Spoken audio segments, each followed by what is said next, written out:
Netcasts you love. From people you trust. This is Twit. Bandwidth for the Tech Guy is provided by CacheFly. CacheFly.com. Hi, this is Leo Laporte, and this is my Tech Guy podcast. This show originally aired on the Premier Radio Networks on Sunday, January 13th, 2013. This is episode 944. Enjoy. The Tech Guy podcast is brought to you by Ting.com. Ting is a new mobile phone service that makes sense. Save money with Ting. Pay for what you use and not for what you don't use. You don't need a contract, and you can get unlimited devices on a single pooled plan. It's a great deal. Save $25 on your first Ting device. Visit techguy.ting.com.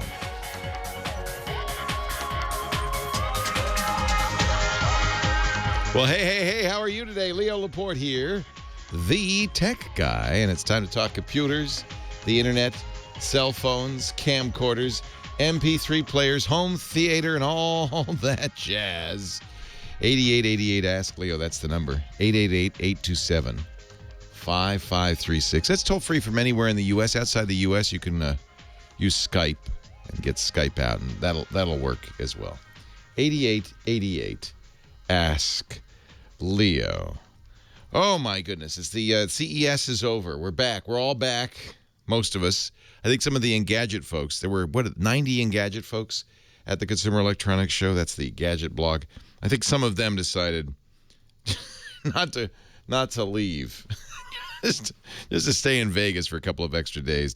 It's exhausting trying to see, I don't know how many thousands of products. And you're competing with 150,000, well, really 149,999 other people to see all of that stuff. It's quite the thing. So coming up next hour, about halfway through, Chris Marquardt, our photo guy, will talk about camera stuff. Yesterday we talked about televisions. There wasn't a lot of other interesting stuff. There were a lot of GJAWS, gizmos, and gadgets, but nothing, I think, that's going to change the world at CES this year. The TVs, though, are interesting, and if you didn't hear Scott Wilkinson talk about it yesterday, you can watch his Home Theater Geeks podcast tomorrow on twit.tv. It should be out by 1 in the afternoon Pacific, 4 p.m. Eastern. Twit.tv/HTG. He's got an hour looking at all the sets. And I'll tell you, I'll give you the synopsis. Chief in its absence, much talk about 3D. I think the 3D... our long national nightmare is over. You'll still get 3D in a set. Almost all the high-end sets have 3D. It just kind of comes with it. But nobody's talking about it as if this is the next best big thing. I think the next big thing that was at CES was something called Ultra HD. Brace yourself. Ultra HD is twice as high resolution horizontally, twice as high resolution vertically. It's what's sometimes called 4K. And what it means is things are super crisp, super realistic. Sony even had an 8K set. That's, again, another, doubling in each direction, which is so realistic it made me a little queasy, to be honest. It just, you feel like you were actually looking at something real, and it was a little disturbing. The Ultra HD specification encompasses both those, 4 and 8K, by the way. So don't worry, we're not going to have another name. They do have Ultra HD sets available, $17,000, $18,000. Not a big deal. Sony's got one for $25,000, 55 or 60 inches. Not too big a deal. That one is interesting because it comes with its own content. Part of the problem with these new sets is, of course, just as when high def came out, there was no high def content. There's no 4K content. But the good news on this is movies are made, for the most part, in that higher resolution. In fact, they were showing Ben-Hur. Yeah, Charlton Heston, the original, in a high resolution digitization. Looked fantastic. As good as it probably looked in the theater. Because, of course, film has plenty of resolution. I don't know what the technical resolution is. It's kind of apples to oranges, but I think 4K is 8 megapixels. So 8K would be, 32 megapixels. And that's a lot. That's probably as much as the human eye. What's neat is you could see the film grain. I mean, you could see that it was film. It looked beautiful. And many movies nowadays, The Hobbit's a good example, are shot in very, very high resolution using digital cameras. So it's just really mostly a matter of getting the content delivered to you. The content exists, no problem. It's how do we get it there? And some people are actually shipping hard drives with this stuff. It's so big. It doesn't fit on a Blu-ray disc. It would take maybe 4 to 8 Blu-ray discs to fit one movie. That's how much bigger it is. And you probably won't see streaming, although I got to point out that Netflix was demonstrating 4K streaming over the internet.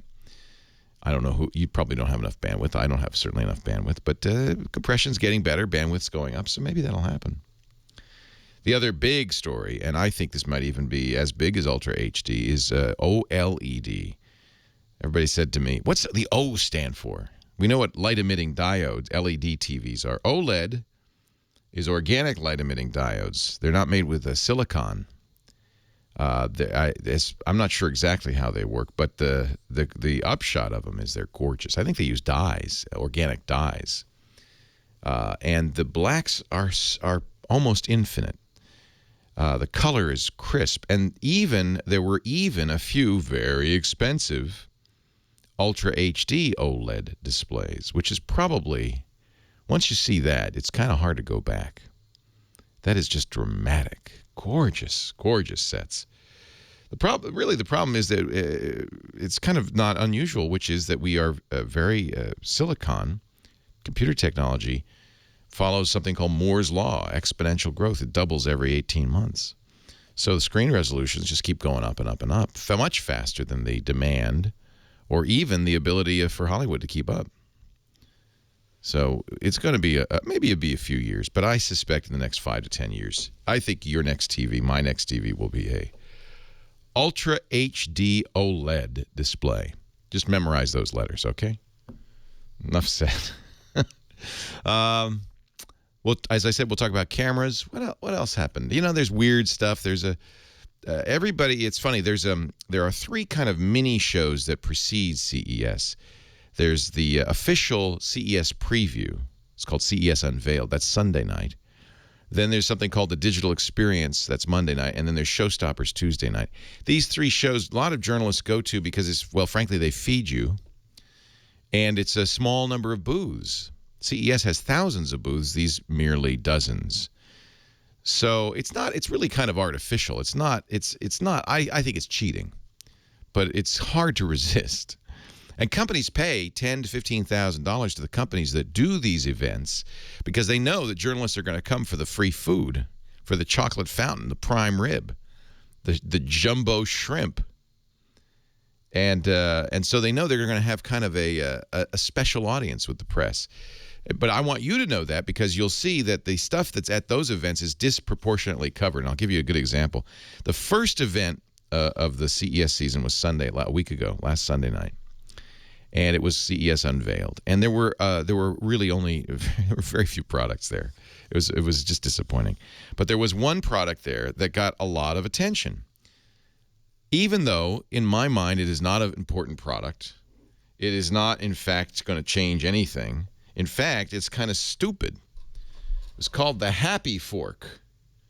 Have you seen the coverage of the Happy Fork on the networks, on the gadget blogs, everywhere? Why? Because it was easy. It was the first thing most journalists saw Sunday night. It's a vibrating fork.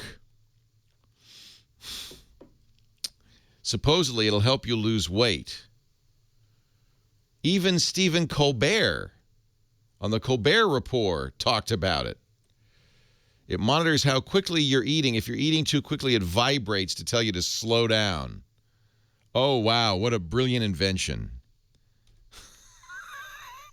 Changing the world. And yet, literally hundreds, maybe thousands of stories. Let's do a Google search on Happy Fork. 16,000 results on a product. I will be shocked if you ever see this product hit the markets. Shocked. Everyone from the Huffington Post to Variety, Eater National, PC Magazine, Uber Gizmo, ABC News covered the Happy Fork. Why? Because it was easy, not because it was important. All right, your phone's next. Leo Laporte, the tech guy. No, the reason I'm giving it coverage is to let people know that just because you see a lot of coverage of something in the press does not mean it was the most significant product of CES. Just that the press is made a resolution this new year to be lazy.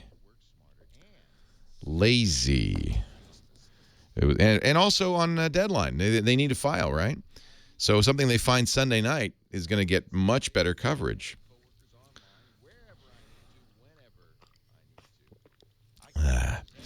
So I am in a little bit of a quandary because yesterday on the show I did a 15-minute eulogy and talked about Aaron Swartz and explained his importance.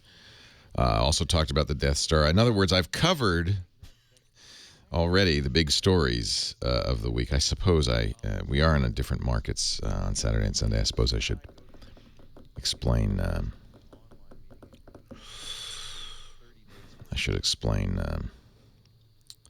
Who Aaron Swartz is. The funny thing is that you didn't even have to go to CES to cover the Happy Fork. By the way, that's probably another reason it got so much coverage. And I don't think the Happy Fork was at CES. I don't think it was on the show floor. I think it was only at that event. The big story, Monty is absolutely right. 49ers! Sorry. What a great game. Oh, actually, which reminds me, I got to watch the Falcons game, don't I? We're hoping the Seahawks win so that we'll get another game at Candlestick.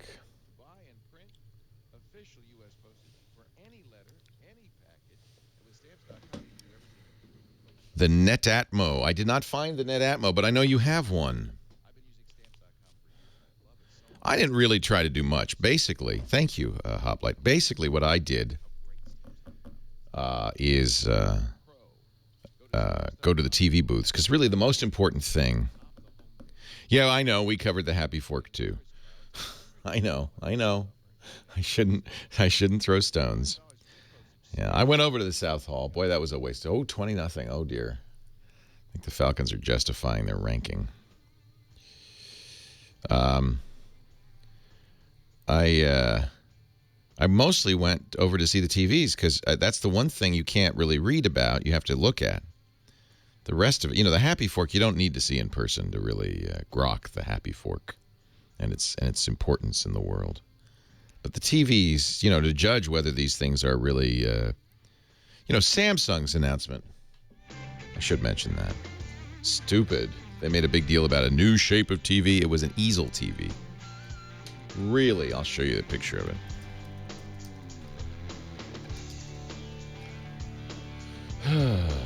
It is so lame. Oh, another ad. How many ads do we have to see? YouTube's certainly getting the monetization down. Well, I know, and I did a long thing yesterday on the Aaron Swartz story. So that's my reluctance. I don't want to bore people who already saw it. Here's the Verge's hands-on. That's it. That was the big announcement. A TV that's tilted at an angle and takes up more floor space. What? Samsung really missed the boat on this one. This was their big announcement. While everybody's going thinner and thinner bezels, Samsung's showing a TV with a kickstand. Really, Samsung? Take up more space in the living room? That's your improvement?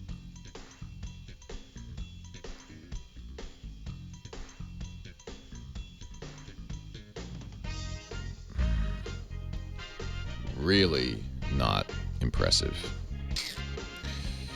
You like the new FlowSoft feed? Yeah, that's the Elemental at work. Thank you. You bought it. Curved OLED is interesting, yeah. The Happy Fork. Actually, to be completely fair, we covered the Happy Fork on Twitter as well, because we covered the CES Unveiled event, and actually we kind of got bit by doing that. We had a live team there. There was nothing else there, so that we spent more time with the Happy Fork, perhaps, than it justified.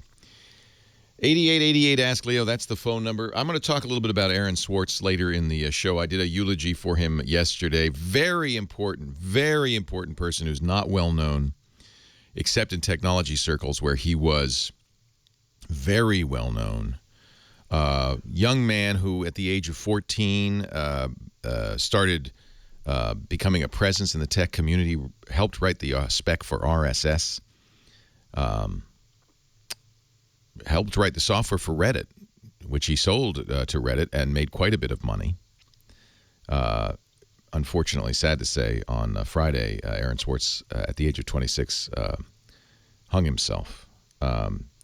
He was in a state of depression because the federal government had elected to pursue prosecution against him for something that he considered a political act. And I think most of us consider a completely harmless act, but he faced up to 50 years life in prison and a $4 million fine for it.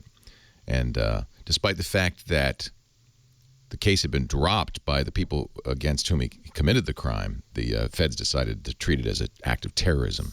I'll explain. It was really not. It was an act to free our data. He'd done it once before. Aaron Swartz had done an amazing thing. There's a case law is very important. If you're an attorney, you have a law library of all the judgments, all the case law, because that's what you use to pursue your cases in future. These are precedents. They're very important, and they're public domain. They're owned by us because they're federal courts and state courts that make this case law up. We pay for it. We're the taxpayers. There is unfortunately. This is not unusual, but there's a paid system called PACER that attorneys use to get this case law. They have to pay quite a bit. Aaron Swartz didn't feel that this public domain information should be, paid for.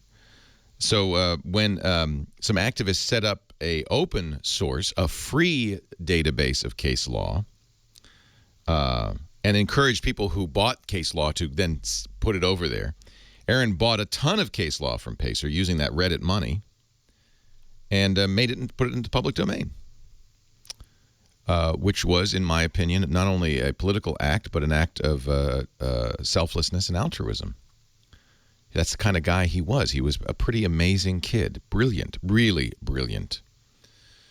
But he took it one step too far, because there's another area where stuff that we have paid for is kept private. And that's academic journals, in many cases paid for by taxpayer money, in some cases by university money. But in almost every case, the results of these academic journals, which are important to everybody, medical research, things like that, are hidden behind a paywall, particularly on one service called JSTOR. There are others. Math journals, science journals, some very important stuff. Aaron did something probably ill-advised. He was a student at Harvard, and as a student at Harvard, he had access to JSTOR, paid access to JSTOR. But the terms of JSTOR's license say you may not bulk download these articles. He decided that this information ought to be free. Many hackers feel that way. In fact, it's one of the hacker ethics. Information wants to be free. So he went to MIT, put a renegade laptop in a closet at MIT, and downloaded an extraordinary, to quote the prosecution, an extraordinary volume of articles from JSTOR. Prosecutors decided that he was going to sell them. That wasn't his intent. He didn't need the money. He surrendered himself to authorities, but did plead not guilty, was released on $100,000 bail. 18,592 articles were posted. Eventually, JSTOR decided not to prosecute Aaron Swartz. They felt that, well, he has a point. And in fact, just recently, they decided to make that stuff public, free. MIT was not so lenient. They were a little ambivalent about the decision not to prosecute, and the federal government decided to make an example. This is often the case with technology. There's a lot of fear around it, and the they decided to make an example of Aaron Swartz and go for the maximum. And that's what he was facing. And, suicide is very complex, and there are lots of reasons why somebody might do it, all of them wrong, of course. But you can't blame necessarily the federal prosecutors. It's much more nuanced than that, but it certainly did not help his state of mind. And we have lost a great man. And the prosecution was misguided, was foolish, was wrong. And certainly that needs to be known. Anyway, the internet is reacting and very strongly to this. It's a very sad loss. In fact, there's an interesting move afoot to post journal articles to Twitter for academics to free their journal articles. They own the articles, but they are hidden behind paywalls in many cases.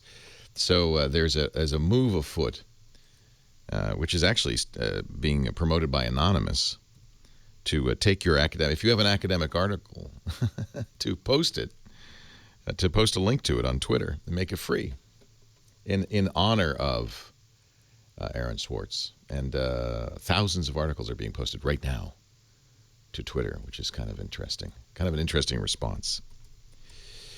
8888 Ask Leo. If you want to see those, you can search for hashtag PDF Tribute. By the way, hashtag PDF Tribute. This is where to me, the internet starts to shine, really, to show how wonderful it is. 8888 Ask Leo. We will continue to talk about that and anything on your mind. I know mostly what you want is help, and I'm glad to do that too. Let's go to the phones. Our first call of the day is Eric in Van Nuys, California. Hi, Eric. Hi, how are you doing? I'm well. How are you? I'm just fine. I really appreciate your words on Aaron Swartz. I've seen the headlines, but I didn't really comprehend so much of what had gone on with that. And he was really a valuable member of the community. He's a mixed bag, and you'll see if some of the articles, if you read them, that he certainly he rubbed a lot of people the wrong way. But that's not that's not a reason to go after the guy. Yeah, I have a question on time tracking software. I run a small custom remodeling business, and I've been having a real problem finding a time program that works for me. And I use Mac computers, and I had a program that worked great for me on OS 9. It's called Time Slips. Oh, yeah, I remember that. That's gone, huh? It works great for me, but since going to Apple has made it gone. Yeah, it's gone. And I've tried a bunch of time tracking programs, and none of them really work for me. And Eric, I know I'm going to put you on hold, and maybe the chat room can help us out. We're looking for Mac, especially Lion, time tracking programs. Leo Laporte, the tech guy. We'll be right back.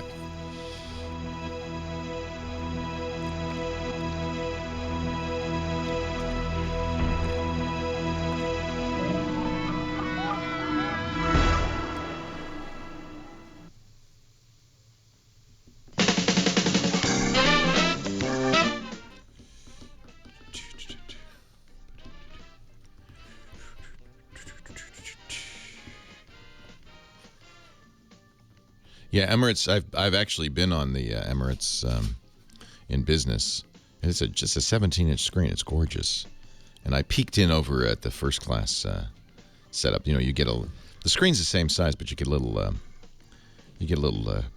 cabin on the plane, which is kind of amazing.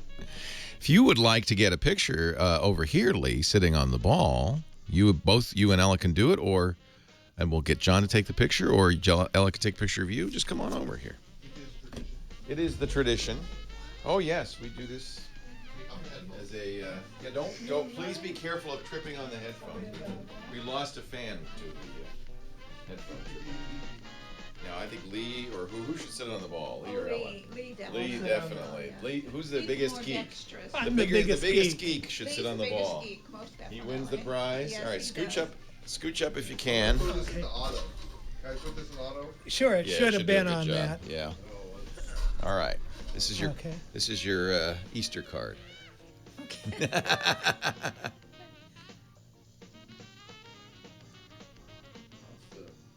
It probably There's a have to pop flash. it up. Lift up the flash. Yeah. No, that. There you go.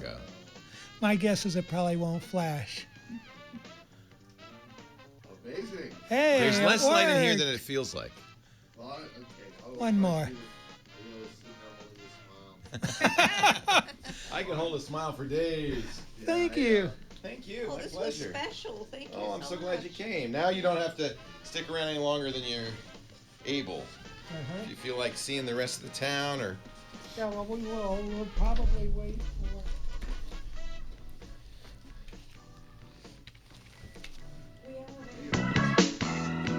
Oh, which tea place did you go to? There's actually a great tea room around the corner up here on Western. I don't know if they're open on Sundays, but it's my favorite tea place. It's wonderful.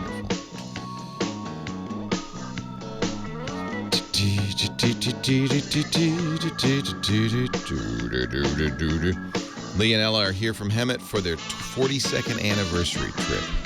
How many years have you been doing that? 42 years? You do it, you've been doing it since day one? Oh, that is so cute. That's the secret, I'll tell you. A happy marriage. It's a great thing. A great idea. Oh, you didn't have kids? Yeah, kids killed my marriage.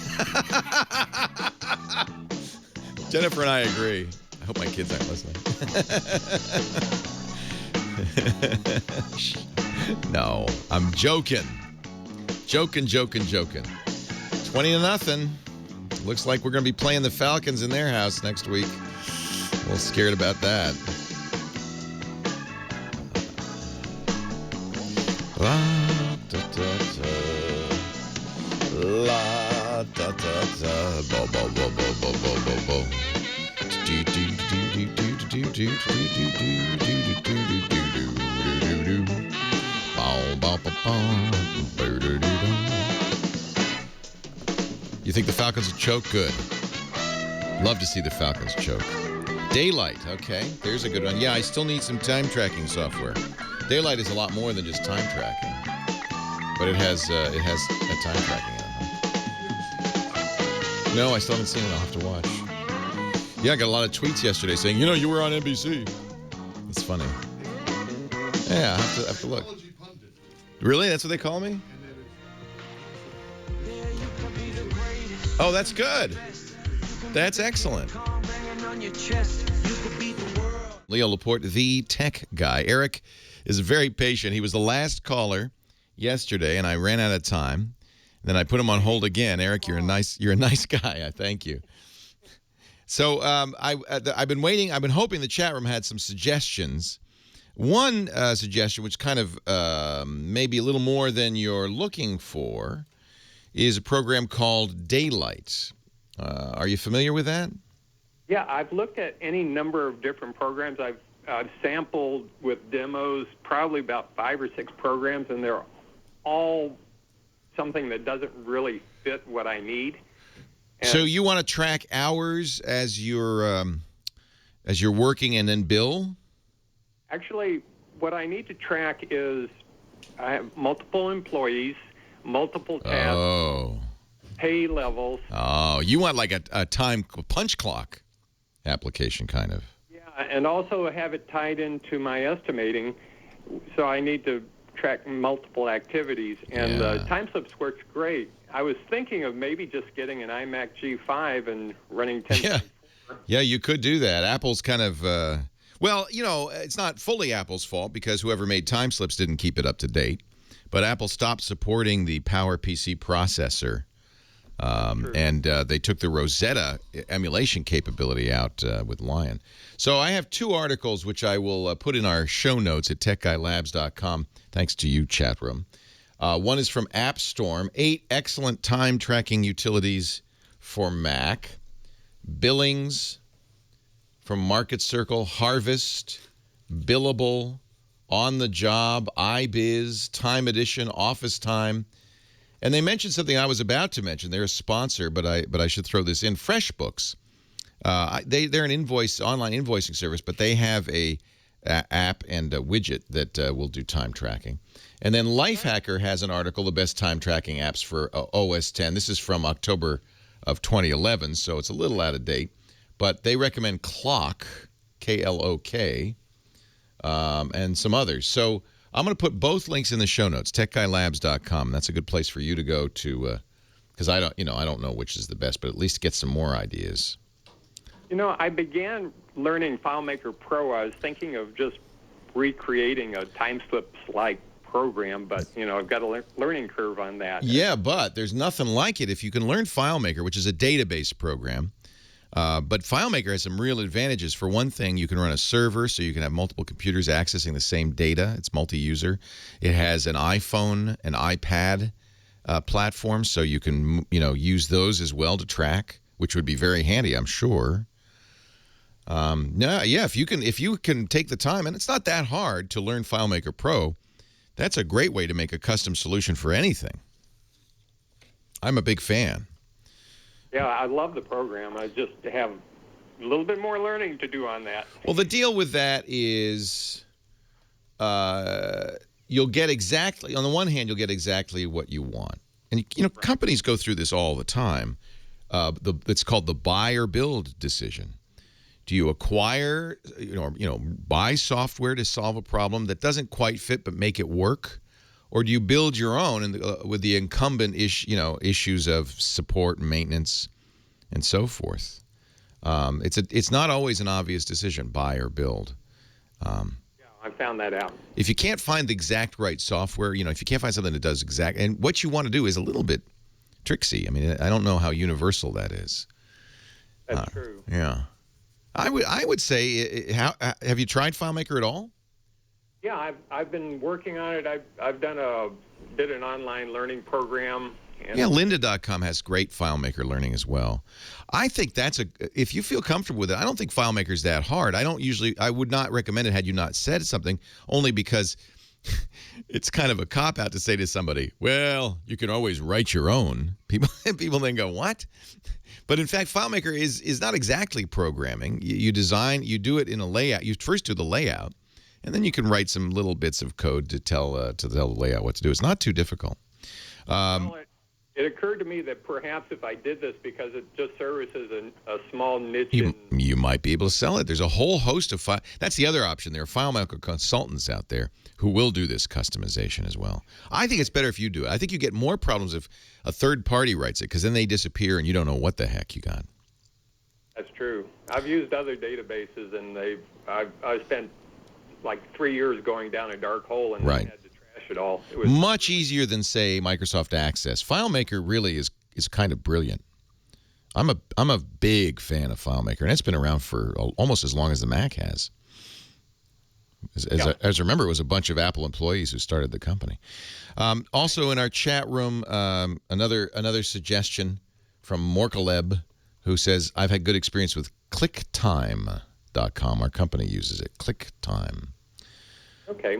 I think an online solution might not be bad because, there's certain advantages to that. If you want employees, for instance, to punch their own time cards, you can send them to a website. Hey, good luck, Eric. I really appreciate your patience.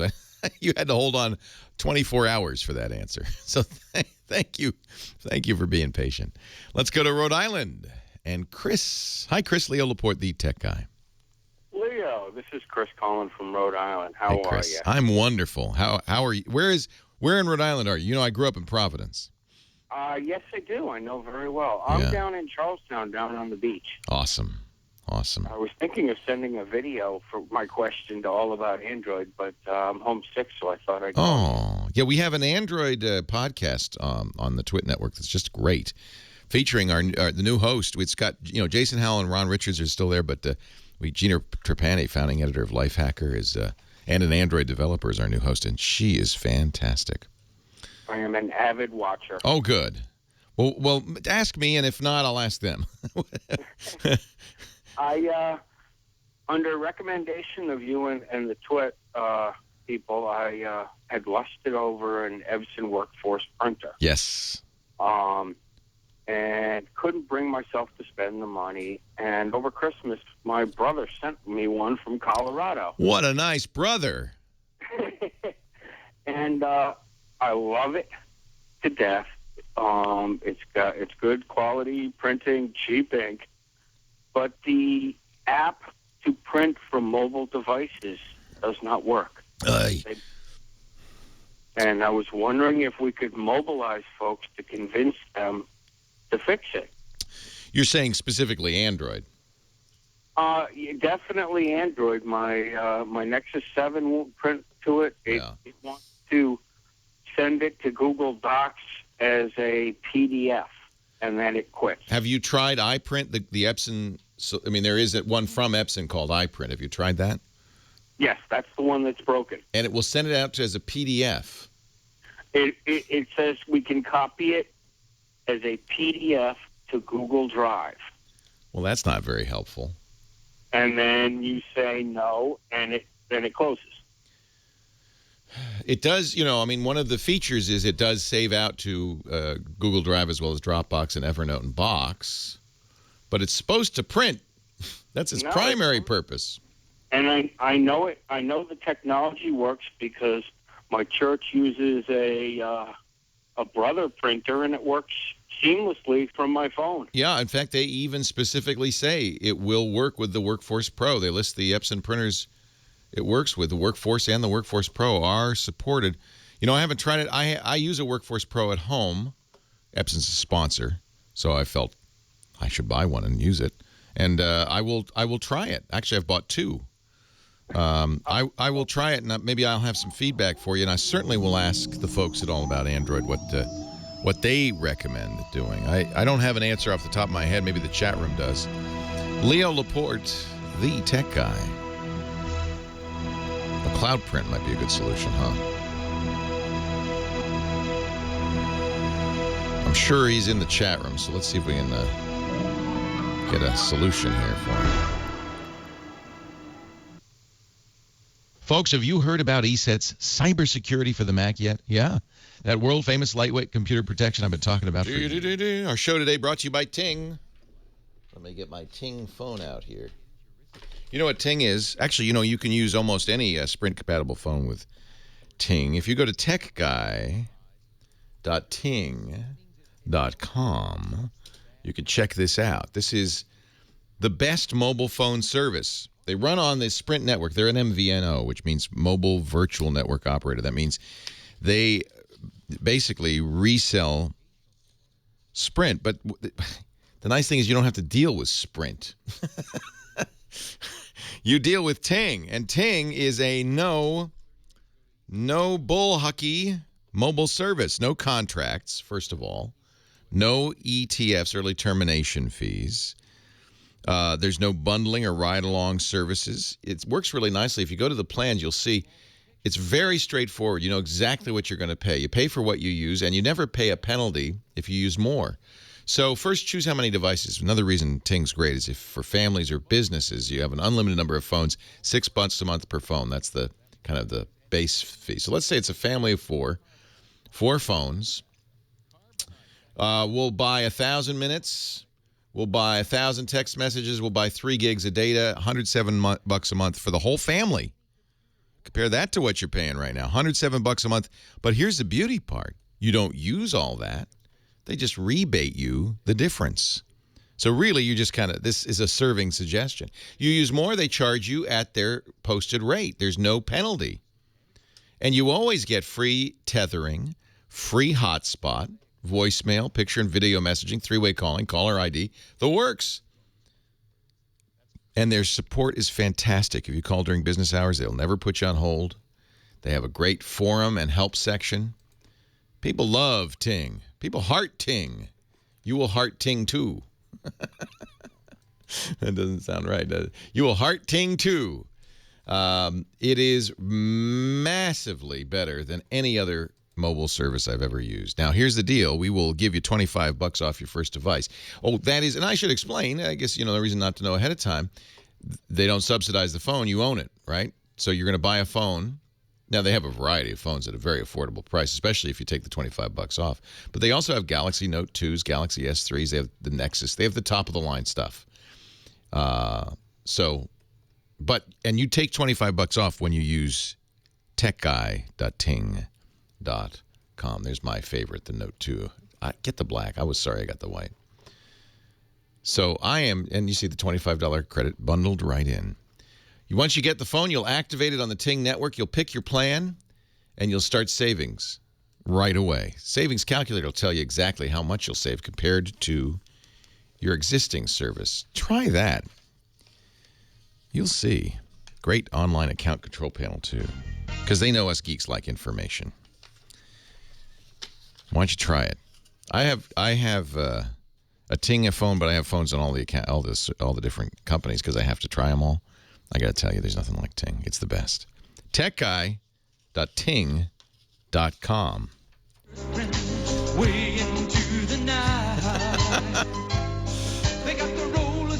This is good. Is this a tribute to the ink-stained wretches?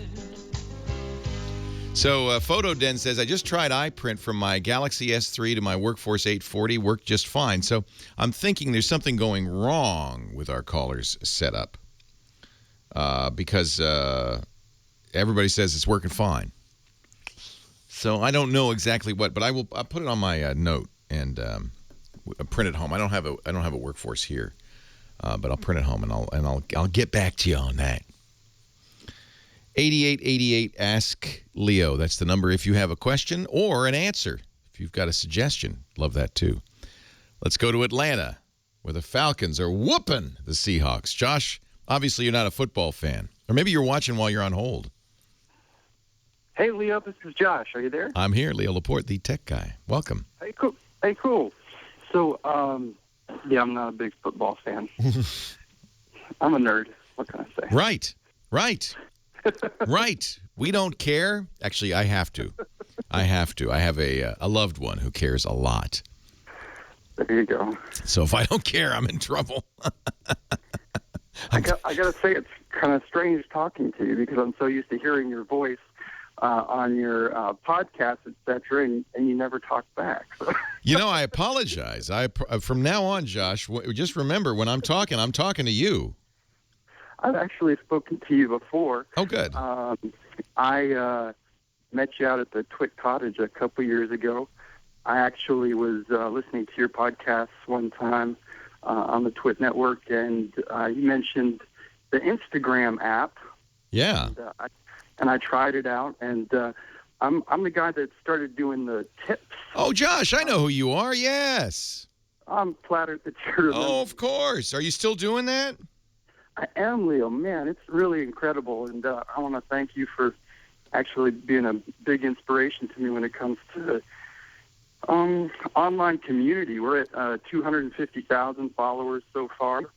You're just doing great. It's Josh Johnson. And what is your Instagram handle if people want to follow you? Because you do the Insta tips. That's right. It's just Josh Johnson. Okay. At Josh Johnson on Instagram. And yep. yeah, I mean, it's such a great idea.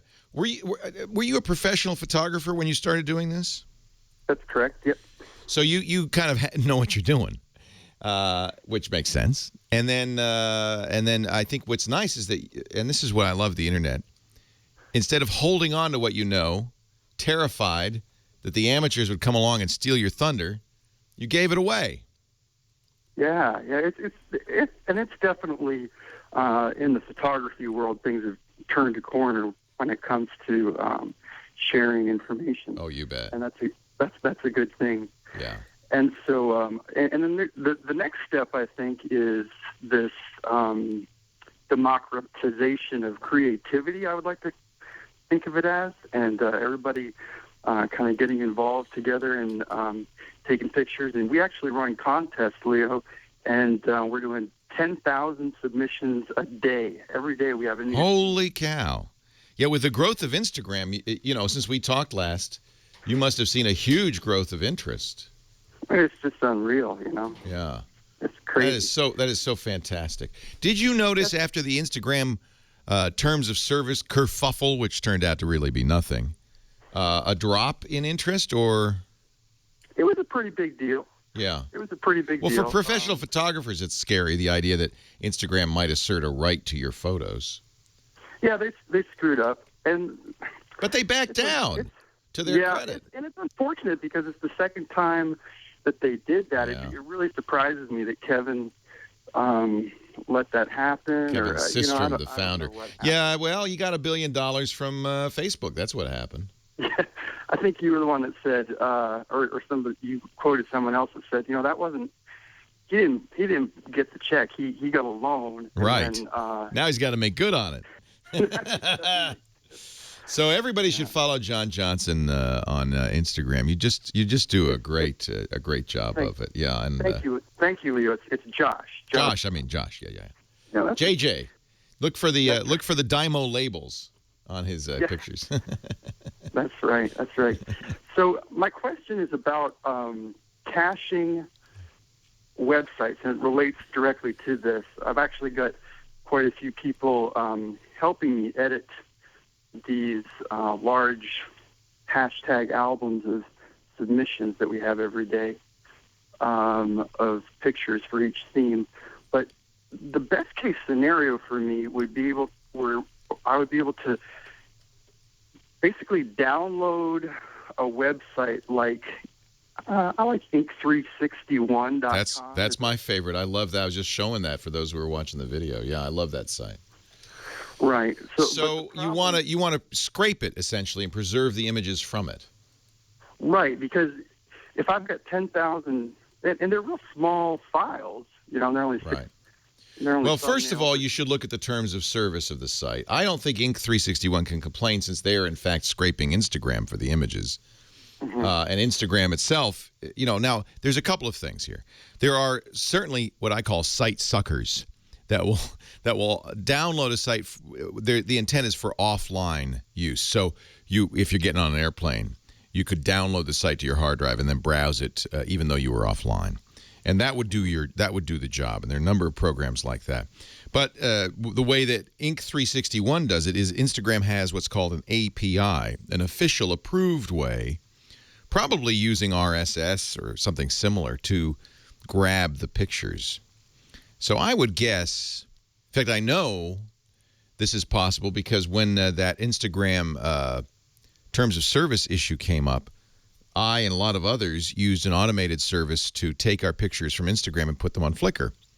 And that's exactly how it was doing it, from the Instagram API. So I would guess you could do that directly if you wish. If not, I'm going to mention a couple of different programs that are site suckers. Are you on Mac or PC? A Mac. I actually got the new Retina 15. Isn't that nice? Every photographer should have a Retina display, yeah. That's so awesome. So there's, in fact, one called Site Sucker for OS X that I like quite a lot.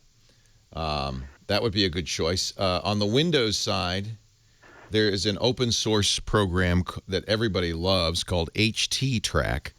It's a website copier. So what it'll do is you say, go out and get, hie thee hence, and get me the stuff. You'll get all the HTML as well as the images, but the HTML is small. The images are what you really care about, and they'll all be stored in a folder. It'll be easy. Well, but what's real important to me is that the website stays interactive, if that makes sense. It is. So that's what happens, and that's why you'd use a website copier. Links are still live. Now, if you link to something outside the site or you don't dig deep enough, at some point the links get broken.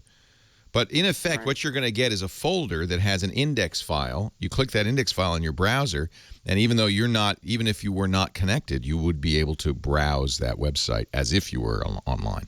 It downloads everything. Again, in some cases, this is an onerous thing for the website. If it's a small website, you're using a lot of bandwidth. If you look in these programs, you'll see that they have settings that are designed to make them less of a burden to the website. But you're taking a lot of the bandwidth of that website during that site sucking. Sure, I understand. Yeah. But I guess the thing is, I'm going to take it anyway because I'm going to be scrolling through in person. See, and that's exactly right. The only difference is you're doing it all at once in an automated fashion. So you might be doing it faster than a human would do it. But all of these programs, for that reason, have kind of a slowdown feature that just says, now don't go too fast. Don't overwhelm this site, because you could have, in effect, give it a denial of service attack. Sure. Yeah. Sure. I understand. And so the one last question was, this like Ink361, you know how it is. It's like an automatically refreshing. Yeah, that's the problem, is you're taking a snapshot of it in time. But more than that is, in order to load more than the next 30 photos or whatever, you have to scroll to the bottom. The site sucker will handle that. It'll go through that. Okay. Yeah. You can set it. What you'll probably do is go through accounts or something like that. I'm not sure exactly how you would handle that, but you're right. I understand what you're saying. It doesn't load the picture till you get to the bottom of the page. Okay. Well, I think the best thing you should to do really would be to look at an API or even contact the Inc. 361 folks and say, here's what I want to do. I want to preserve these. And, I know it's doable from Instagram because that's exactly what happened with these tools that moved your pictures from Instagram. They just used the official Instagram API to do that. Leo Laporte, the tech guy.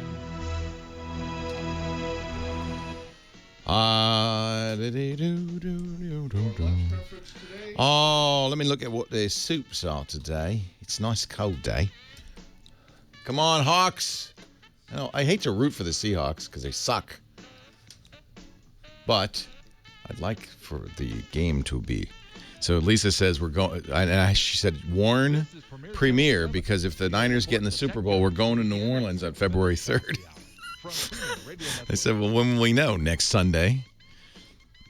Okay. She is determined to see the Super Bowl. Unedited catsuit girl twit isn't going viral. I know. It's shocking, isn't it? Pork cannellini bean. That sounds good. I'd like that, please. Thank you. Big one. Yeah, Lisa's been a Niners fan since 5th grade. She's a huge Niners fan.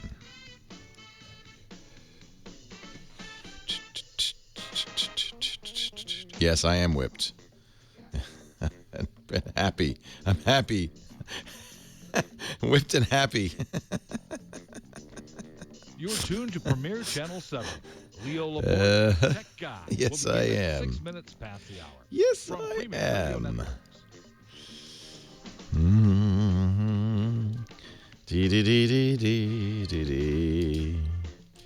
Ba-ba-da-bum. Exactly, Mark. Exactly. Isn't that funny? Well, see, Jack, that's why I played that NBC thing, because watch what happens. We will then have it in our podcast, which will get pulled by NBC. Watch. I almost can guarantee it. But it's all automatic content. It's not, NBC knows, and they're quite right, that's considered fair use.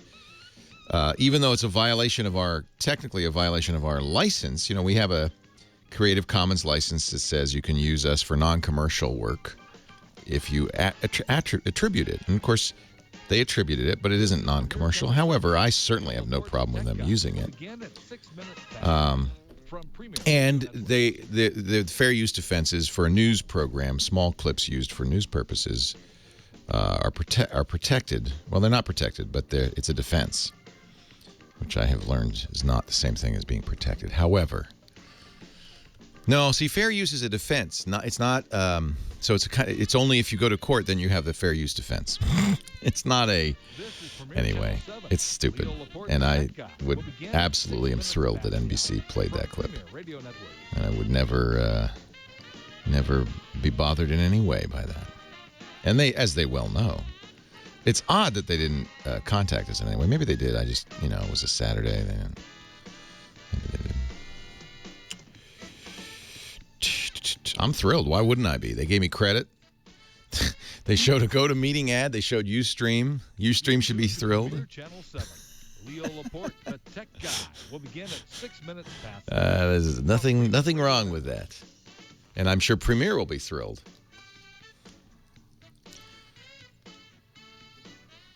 So. Well, they wanted, and I thought that was a smart thing. They wanted a compact way of showing that it was possible to disable it in the browser. It was actually a well-done report. It was a very well-done. Whoever did it is probably somebody I know, I would guess. You're tuned to Premier Channel 7. Leo Laporte, the tech guy, will begin at 6 minutes past the hour. From Premier Radio Network. That was foolish. They put the Urban Dictionary into Watson. They could have, Mark, but I think because they're on a time constraint, and they may have even. They didn't need to because they already had this great comment on recorded.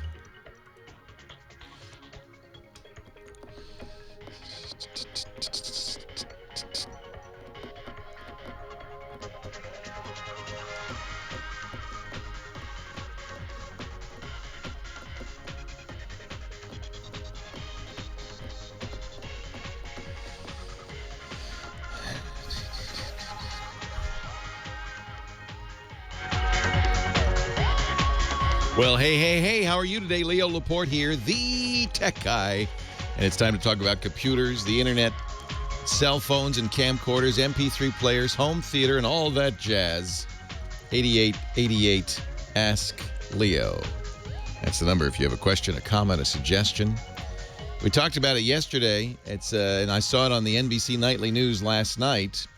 The Department of Homeland Security is telling people to disable Java in your browser. Wow, what a shock. That's how serious this is. And so I'll pass this message along to you once again. Actually, it was kind of neat. NBC used a small clip of the radio show from yesterday where I was talking about this. So first of all, let's make it clear that Java is not JavaScript. There's two different things, unfortunately, with a similar name. They're unrelated. Java is a programming language that it debuted in the mid-90s, made the promise of you'd write a program once and it would run on any computer. And it's very widely used. For instance, if you use an Android phone, you're using Java. If you use a BlackBerry, you're using Java. The Android phone, Android is a Linux-based operating system using a Java compiler called Dalvik that was written open source compiler. It's Java. It's Java. Now, Oracle owns Java. They bought Sun Microsystems, which created Java in the mid-90s. And one of the things they got from Sun, maybe one of the most important things, was Java. It's given away. They don't charge for it. But it's not freely open source software in that sense. It's Oracle's software. And Oracle's responsible for keeping it up to date. Well, there have been a lot of flaws in Java lately, or a lot of flaws have been discovered. In particular, there's a weakness in Java 7, the most recent version of Java, that could allow the installation of malicious software on your system without your knowledge. In other words, people can take over your system just by you visiting a site that has Java on it. Now, here's how you protect yourself. You don't need to uninstall Java. If you're using Chrome, a modern version of Chrome, a modern version of Safari, if you're using a modern browser in general, you're probably okay because those browsers warn you before they run Java. You'll see it. It'll pop up. It says, hey, this guy wants to run Java. Should you allow it? And, of course, if you didn't expect it, you should say no. The problem is people don't know, and they just say, yeah, what, I don't know. I'm here. Just do it. Whatever it is, just do it. So it's my suggestion, and this is also the suggestion of the Department of Homeland Security. They say until Oracle fixes it. My suggestion would be just do it permanently, because there's you can always say if you go to a site that needs Java, please turn it back on. But it's best, I would say, it's best to leave it off. So in a browser like Safari or Internet Explorer, you can just disable Java so that it won't run automatically. That's what you want. Java is also used for a very popular game called Minecraft. But if you're using Minecraft, you're fine. You're safe, because unless you've got a hacked version of Minecraft from some sketchy site, there's no problem. The problem is that Java code from sketchy sites or sites that have been hacked is running automatically in your browser because you've enabled that. So disable that. Disable Java in your browser. If you don't use Java at all, it's okay to uninstall it. If you don't know, uninstall it and you'll find out, because suddenly something will run and says, hey, I need Java, and then you'll go and get it. Oracle says they will fix it. The problem really is that this isn't the first major flaw in Java, probably unlikely to be the last. So at this point, it's probably best just to, unless you need it, to disable it. Same thing with Flash. Adobe just put out a patch for Reader and Flash for serious security issues. Shockwave is a good example. Shockwave has a lot of issues. Most people don't ever use Shockwave, so it would be safe to uninstall it. The problem is, we have all this stuff installed in our systems. We don't know if it's being used or not. We just leave it there, and then it becomes a vector for malware. There's a Citizen X in the chat room has just given us a good link, which I'll put in the show notes, from Sophos, which is a good security site on how to disable Java in Chrome.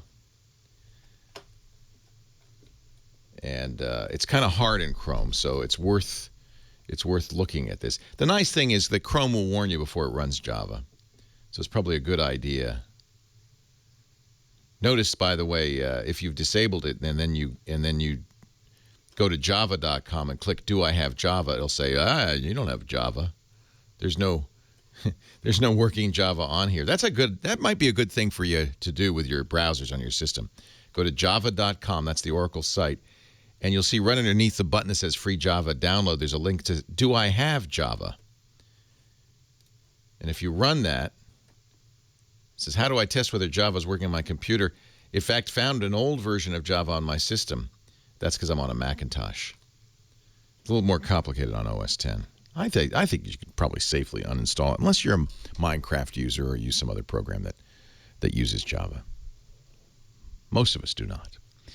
Back to the phones, 8888 Ask Leo. That's the phone number.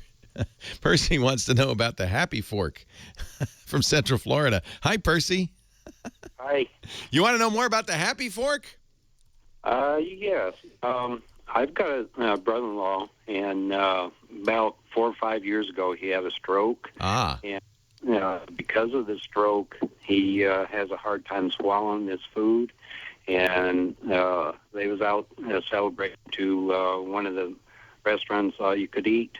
And my sister had been watching continually how he puts food in his mouth, and she wasn't paying close attention to him. Oh, dear. He kept on forking food in his mouth and putting it in there and putting it in there, and it got caught in his throat and making it so he couldn't breathe. And next thing she knew, he fell down to the floor and he passed out. And the ambulance came, and he died like 3 times on the way to the hospital. Holy cow. Is he all right now? I'm sorry? Is he okay now? He's still having swallowing problems, and my sister's got to watch him continually about it. So I was thinking, okay, if he's forking it in too fast, and that might be a good solution. Well, it's from Happy Labs. Now this is why you probably couldn't find it. It's not HAPPY. It's HAPI, because it's not happy, ha ha, jolly jolly. It's happy short for haptic. Haptic is a word that means it gives you feedback, force feedback. So it's a haptic fork. In other words, it vibrates if you eat too fast. And they have apps for it. Now, it's not available yet, but you can pre-order it from HAPILabs.com. That's the Happy Fork website. So, in fact, they mentioned that there are a lot of negatives to eating too fast. I eat too fast. Maybe I mocked it. Maybe it's not such a bad idea. I'm not sure how much it is. Let me see. They're taking pre-orders, but they don't actually have a price on here, so we may never know how much the Happy Fork is. They say it'll be available in the spring. $99? Thank you, Web9192. $100 for a vibrating fork. What a deal. Let's go to Jerry in Huntington Beach, California. Hi, Jerry. Leo Laporte, the tech guy. Hi, Leo. How are you? I'm fine. Hey, I'm in the process of buying a new flat TV of some kind. My old one is a 50-inch plasma that developed problems. All right, hang on because we got to take a break, but I will help you buy a new TV when we return. Leo Laporte, the tech guy. Just tape a vibrator to your fork.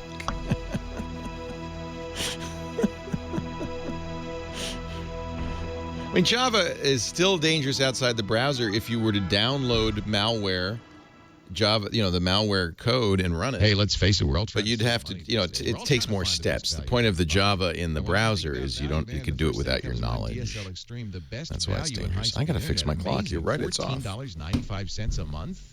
You're going to save hundreds of dollars a year. With DSL Extreme, everything's just as fast. There's no dialing in. There's no waiting on downloads. You can surf the net, store your photos, download music and video, get driving directions and everything. I love DSL Extreme. That's who I use. And at $14.95 a month, that's who you ought to be using. And by the way, they don't upsell you. There's no setup fees. The modem's free, spam protection's free 24/7 support.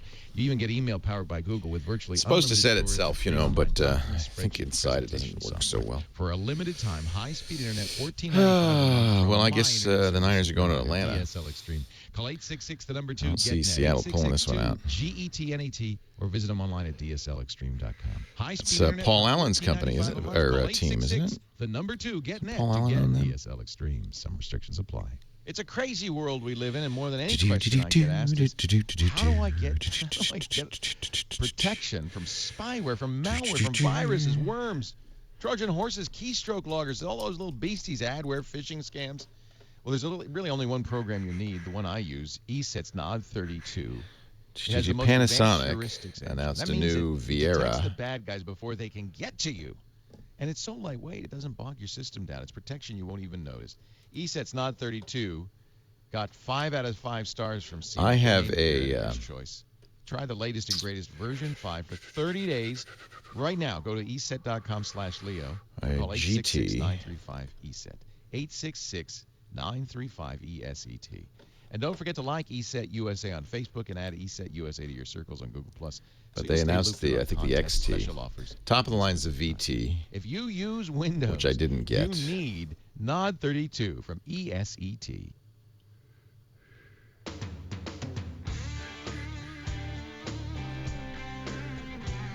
I have a GT50 65-inch. Really love this TV. Was watching the game on it last night. It was awesome. Awesome. And the top of the line is the VT50. But they have announced a new one.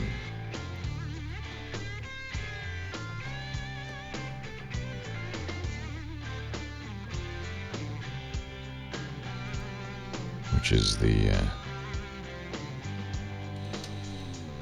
anytime I read an article that says something like why XYZ is stupid.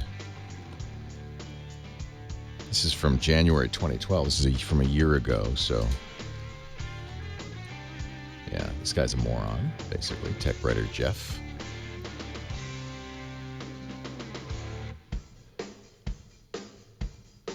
What does he say?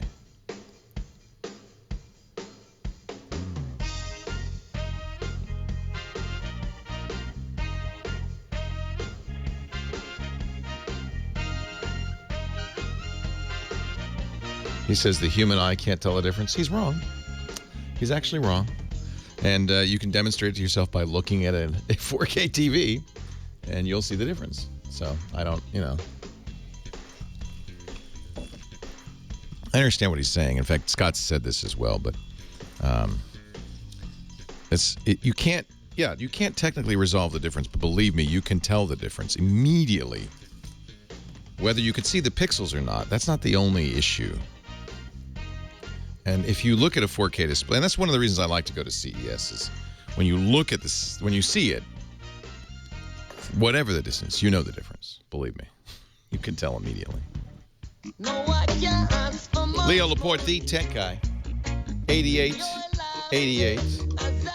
Ask Leo. That's the phone number if you have a question, a comment, a suggestion. We were talking to Jerry in Huntington Beach. And sorry to have to interrupt, Jerry, for the commercial, but we're back. You say you're buying a new flat-screen TV. Yeah, and I think I'm going to go to some version of an LED or LCD, but they got too many different types. Yeah. You got LCD, you got LED, LED, LCD, and you got backlit and side lit. And okay, I'll boil it down for you real quick. First of all, they're all LCD, liquid crystal displays. The difference between the reason they call it LED is the kind of light backlighting it. The older LCDs had fluorescent bulbs as backlights, which gave uneven light. And so anytime you've seen an LCD screen, you probably, when the screen is not displaying anything but on, you'll notice there are uneven brightnesses, particularly on the edges.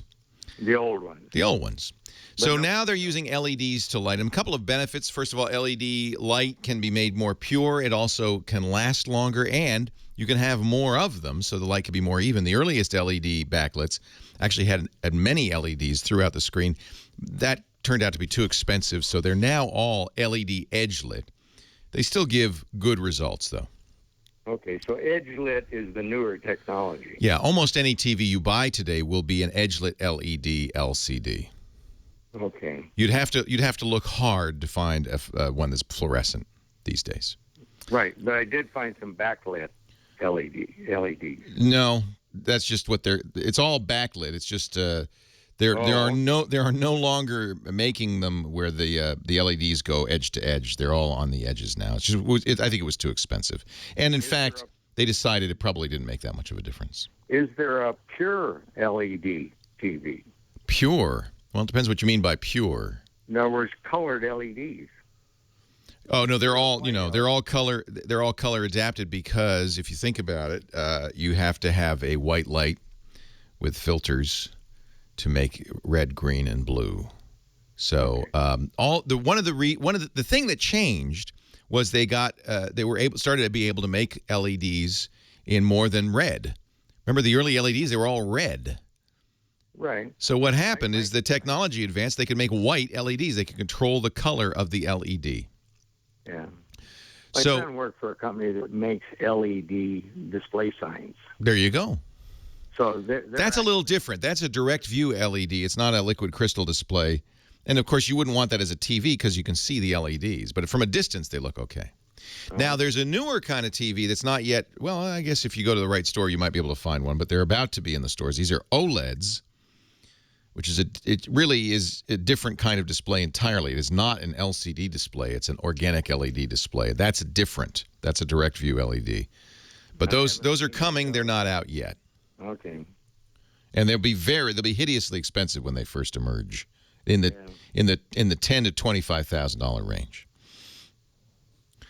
So you know, if you're looking for a TV, you probably are going to get, and you certainly want, an LED LCD.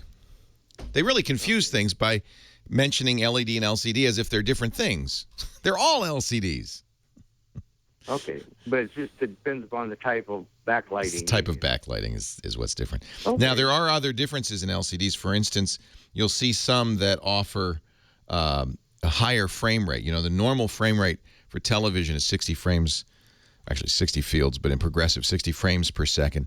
There are 120 and 240 hertz displays. They have different names for these things. It's an effect that is designed to make action and motion look smoother. I don't like it. It's artificial. So I usually turn it off even if I get a TV that has it. You might want to look at it and see if you like it. Some people say it looks more like video or more plasticky. That's my impression as well. I stick with 60 frames. 60 frames. Now, is that the one? That's a standard L. That's less expensive because it doesn't have the so-called advanced feature of frame interpolation. That's the 120 and not the. Yeah, no, I don't like 120 or 240. But you know, you could take a look at it. Some people do like it a lot. It makes action films look better and so forth. Well, when you watch sports, you don't want to see the edge of the guy's head tear on you. Yeah, well, the point is really that there still is only 60 frames per second of information. It's not like the networks are sending you more information. So what they do is they double the frames. So you're interpolating what comes between frames, you know, so that you can get 120 frames a second. In the TV. In the TV. And so it's an artificial look, in my opinion. Okay. Yeah. Okay. And then 3D, you can decide whether you want it or not. Almost all the high-end TVs come with 3D now, just automatically. But I don't know many Nobody's people. broadcasting it, so. You can. You can watch 3D on demand from your cable or satellite company. And there are some 3D broadcasters, not many. There's Vudu, which is 3D streaming. But it depends on whether you like it. 3D in the home to me is not as appealing as 3D in the theater, and I'm not even crazy about 3D in the theater. And I'm assuming plasma is passé at this point. Actually, far from it. Plasma is the highest quality display. It is the highest quality. Yeah. The downsides to plasma, there aren't many. One is that it uses more power. They tend to be more expensive. And you can make bigger LCDs than you can make plasmas. I think plasmas tap out usually at 65 inches. But the top-of-the-line screens, which currently, according to most reviewers, are the Panasonic Viera VT50s, those are plasma. What I have is Panasonic Vieras. I've got a 50 and a 42. Yeah, are those plasma? Yes. Yeah. They're older, but they're the best. And the Panasonic still makes the best plasmas.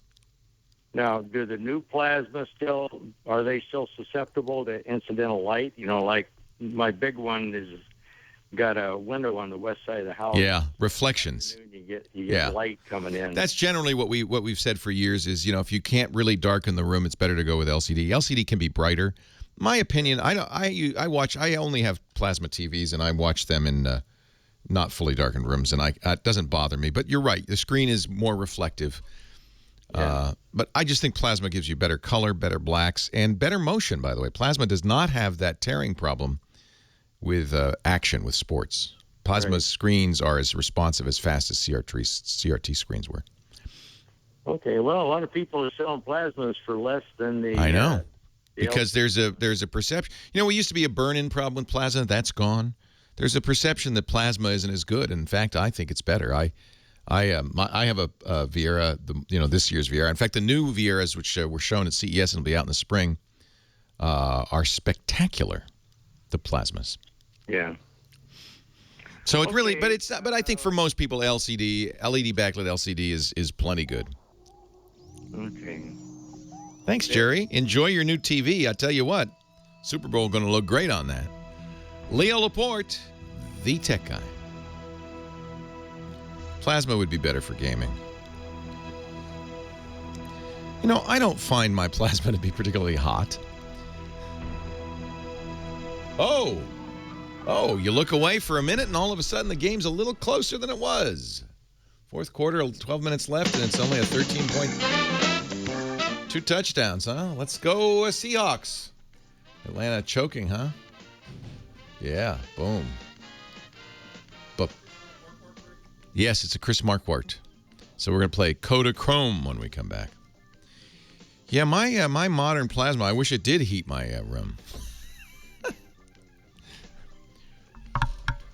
Still too hot.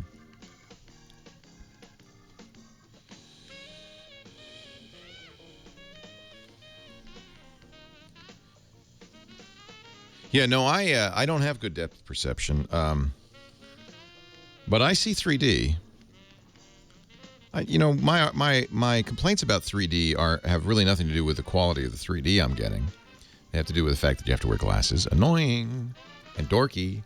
The lower light level of the screen as a result. And mostly the fact that it takes you out of the movie, that most of the filmmakers using 3D are doing all these effects. It's a gimmick. Seattle interception. Beautiful. Nice job. 2 steps and you got it. 1 play and the entire game changes. Hello, Chris Marquardt. Hello, Leo Laporte. How are you? You crazy photo guy. Me? Crazy? Impossible. So you actually did find something. There have been a bunch of cameras that have been introduced, not just the X100S. There's a new Sigma. And a new Nikon, apparently, I didn't know about. Yeah, not too. Yeah, there's a whole series of new Nikons out there. But I want to pick 3 cameras. The X100S. Yeah. We can talk about the Fuji, the Sigma DP3. Okay. Which is a fixed lens, 50 millimeter kind of camera with a foveon sensor, which makes it interesting. Foveon, that's right. Yeah. And the Canon PowerShot N, the little square-shaped new form factor kind of thing with no buttons. Wow. Check it out. Canon PowerShot N looks really weird. But that thing has a TLR like waist level viewfinder. You flip it up and you look at it from above. Oh, I like that. So I'm totally excited about that camera, and it's only $300. So it's a point and shoot. It's nowhere near DSLR level, but so those are the three I want to briefly talk about. And then next week there is a slight chance that I won't make it next week, which means that if I'm not there next week, I won't be there for 3 weeks because I'm going to Japan after that for 2 weeks to hold a workshop. Lucky fella. To Hokkaido. Hokkaido. Hokkaido to the snow monkeys. Oh, this is cool looking. Mm-hmm. Isn't it interesting? And if you see it flipped up, the display flips up. See that? Wow. So, and you take a picture by pressing down the ring around the lens. So this is really weird. Very crazy camera. Wow. And again, I mean, I don't even know how many megapixels. I should probably look that up. But it's definitely a nice little point and shoot. They're having a hard time getting their people back who just switched to mobile phones pretty much. Yeah. So that's the idea. Is this is kind of, it's got an LED light. Yeah, no flash, but an LED flash. So it's almost like a mobile phone. I'm pretty sure it uses a very similar thing to what an iPhone uses in terms of flash. Yeah. All right, here we go. I'm probably going to interrupt you with a commercial at some point. Maybe not. No problem. He is Chris Marquardt, our photo guy. Chris joins us every week to talk about digital photography. He is a pro photographer and leads workshops at discoverthetopfloor.com. Now, we're not going to do myth busting this week because Chris has some cameras from CES. And we talked last week, and you pointed out that there are professional camera shows like Photokina and PMA that are really where the big companies come to offer new pro cameras. But that doesn't mean there aren't cameras at the Consumer Electronics Show. There are point and shoots, lots of them. Well, I was surprised. I mean, I was following the news. I don't have those cameras here, but I was following the news and I was looking at all the blogs and all the announcements and the press releases and what people who were at the CES were looking at and their kind of first-hand reviews. So I've selected 3 cameras that actually are quite interesting, I think. You own the Fuji X100, right? I do. I call it you call it the Diva camera. I call it the Diva. And it did have some issues, and they apparently changed a lot of that and fixed a lot of that. Yeah, so after I spent $1,000 on it. Well, maybe they have an upgrade path. I don't know. I don't think so. They want you to spend another, actually $1,300 on the new one. Is the X100S. Yeah. It has apparently a super fast autofocus, so really zippy. That was one of the problems with its predecessor. Was if you were in a hurry, forget about it. It took its time. It was kind of really the same. It was kind of really. I think they were modeling themselves after the Leica, which is more of a thoughtful camera. That you hard to use. So it still looks the same like the X100, but now it has a super fast autofocus, and it has something that I find very interesting, which is digital split screen focusing. If you remember from the old film SLRs, we had this split screen, so you look through the lens and you had this in the middle like a circle in 2 halves, and then while you focus manually, it would kind of move those 2 halves, and when they met in the middle, you were in focus. Yeah, it was like a rangefinder technique. But we are in the digital times. You can do digital autofocus. What do you need that for? Well, the way this better? camera is used, it's in some cases it is better, and in some cases when you do pre-focusing, if you want to do street photography, that camera really leads itself to that. That's where the manual focus is quite cool, and it kind of talks to these photographers who are more traditional. Just look at his retro design. I mean, that I love hits that. a nerve. That's why I love it. Why I bought the X100 is because it looks kind of cool, but it's like slow cooking, right? Slow food. It's one of those cameras where you just take your time using it. So I'll be interested to see. Now, does it have interchangeable lenses, or it's still a fixed lens? Oh, it is still a fixed lens. It's still pretty much the same camera. It looks the same case, same hybrid viewfinder. Well, maybe they'll give us a firmware update for us early buyers. I don't know. I still like it. It's a cool camera. The nice thing about it is you'll just look like a tourist when you're using it because it's such a 1960s design, you know. But the image quality is stunning. So it's a big sensor, APS-C, right? So is that what's in the X100S as well? I think so. I think it's the same kind of sensor, yeah. And RAW and all of that. Well, and then the other thing, the second one that came out that I found interesting is the Sigma DP3 Merrill, which they have a series they call the Merrill series, and those are fixed lens cameras. So instead of interchangeable lenses, they kind of went for this interchangeable camera kind of model. The first one came out with a 19mm sensor, the DP1, and the second one with a 30mm sensor, that's the DP2. Lens, not sensor, lens. And the third one has a 50mm lens, and they all have a foveon sensor in it. Now, normally you'd see a CMOS or an LCD, or a CMOS or a CCD sensor. This foveon is what got a lot of attention when Carter Mead invented it. The foveon has an advantage over some of the other cameras. The other cameras use what's called a Bayer array, so they have red, green, and blue pixels next to each other, and then the camera needs to do some interpolation to kind of make them into the final pixels. In a foveon sensor, these layers, the red, green, and blue layer, are on top of each other. So each of the layers has the full resolution, so they don't need what's called an anti-aliasing filter. The image quality, they're super sharp. The sensor has excellent image quality.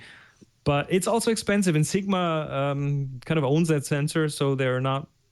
I don't know if any other cameras outside of Sigma really use that sensor nowadays. But I think that's what makes it interesting. Very sharp. The lenses are really tailored to the cameras and to the sensors. So if you are a fixed lens shooter, if you don't need a zoom, that might be a good thing. They're kind of bland looking, but the image quality is really, really good. Well, that's good. At least you get something. And they're in the $1,000 range. Only in $1,000. Okay. Only $1,000. Those are both cameras that are like for pros, their second camera. Right? You wouldn't make this your only camera. Depends on your style of photography, but yeah, I agree. It's or street photographers most likely like kind of a second camera. Yeah. Now, here's one that I found really, really fun, and that is the Canon PowerShot N. It's a compact camera. N is in noogies. N is in silly. New form factor, maybe. New form factor. Wild looking. That camera has a new form factor in as it looks almost like one of those GoPro cameras, little square shaped lens in the middle kind of thing. Yeah.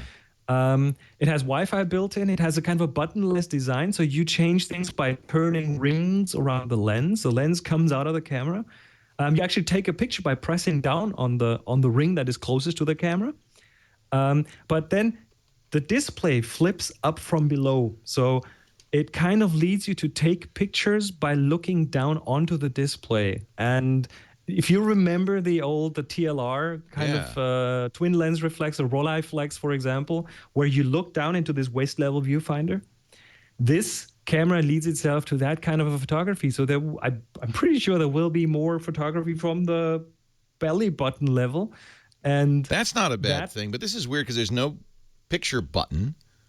Well, you press down the ring around the lens. That is kind of doubles as a button. So, but I think that kind of waist level viewfinder design that they have there leads itself to different compositions. So I think we're going to see a whole slew of different type of compositions, as opposed to holding your camera up to your face and shooting from eye level. You will then look down and have a slightly lower composition, and a lot of pictures can benefit from a different composition. So changing perspective, I think, is the key thing. And this camera goes down to $300. So that is not even near the other two. It's also a point and shoot, so it's probably has a much smaller sensor. But for just some fun photography with a different perspective, I think that's a good thing. 3 interesting cameras, probably not for everyone, but it debuted at CES. Very surprised. I'm very surprised. Chris Marquardt, you may or may not be back next week. He might be going to Japan. If he is, then we'll see him in a few weeks. But we still have our assignment going, and you could still take your, what was it? It's holiday. Holiday still. It's going to be Valentine's Day will be the holiday before we get to this assignment. Probably. So we'll have a mix of Christmas lights and hearts and things. And that's fine with me. Let's mix them all together. Take a picture, a brand new one, and upload it to Flickr. There's a tech guy group on Flickr. You need to join it, and then you can upload. It's free, of course. Flickr's free, too. And once you've uploaded it, make sure you use the tag holiday so we know which one. We're getting quite a few of these here, and we'd love to see your pictures. There's some gorgeous ones, and if you tag it with holiday, we'll know that you're in the holiday mode, and we will look at all of them and pick 3 to review when Chris gets back, either next week or in a few weeks. Hey, thank you, Chris Marquardt.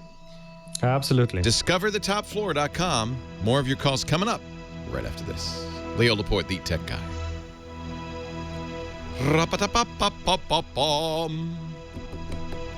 I know, it's a 6-point game.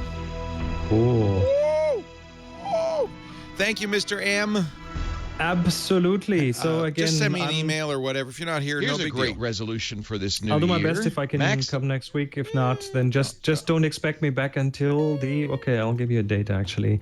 I will be back on the 10th for sure. Good, because if the Niners are in the Super Bowl, I won't be here on the 3rd anyway. Okie dokie. All right.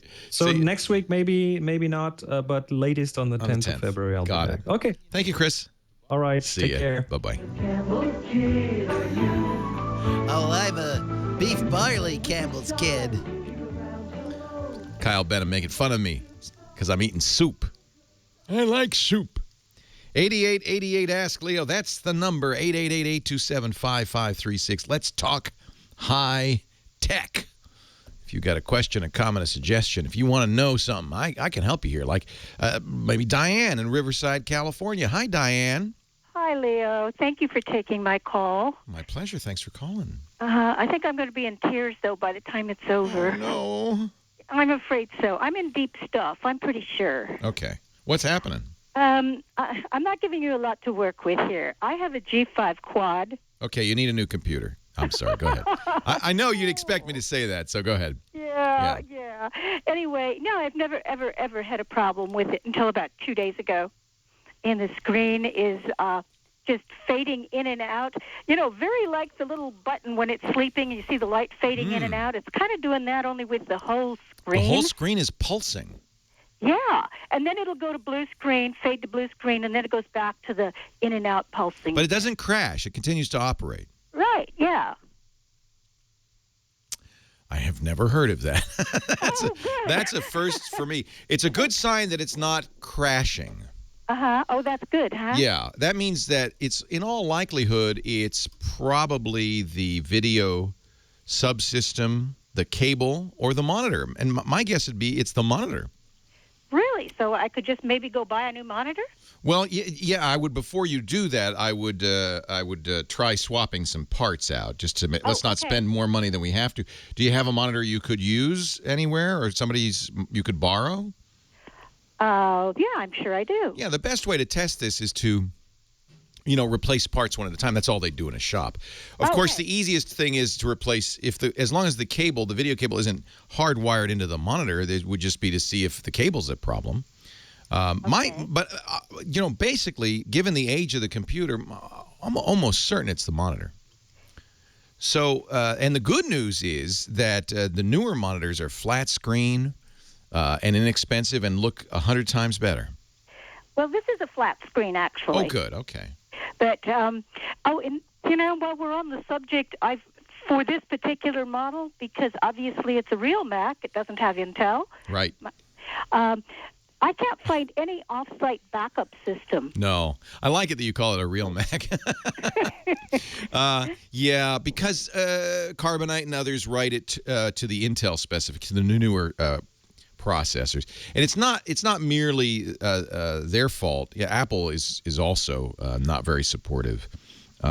So it's going to be hard to find an off-site backup system. You probably can do it if you roll it yourself. Okay. So I'll give you a couple to look at. There's one called ARQ. ARQ. That I like quite a bit. Uh-huh. I would say Carbonite, but obviously you can't use Carbonite for this.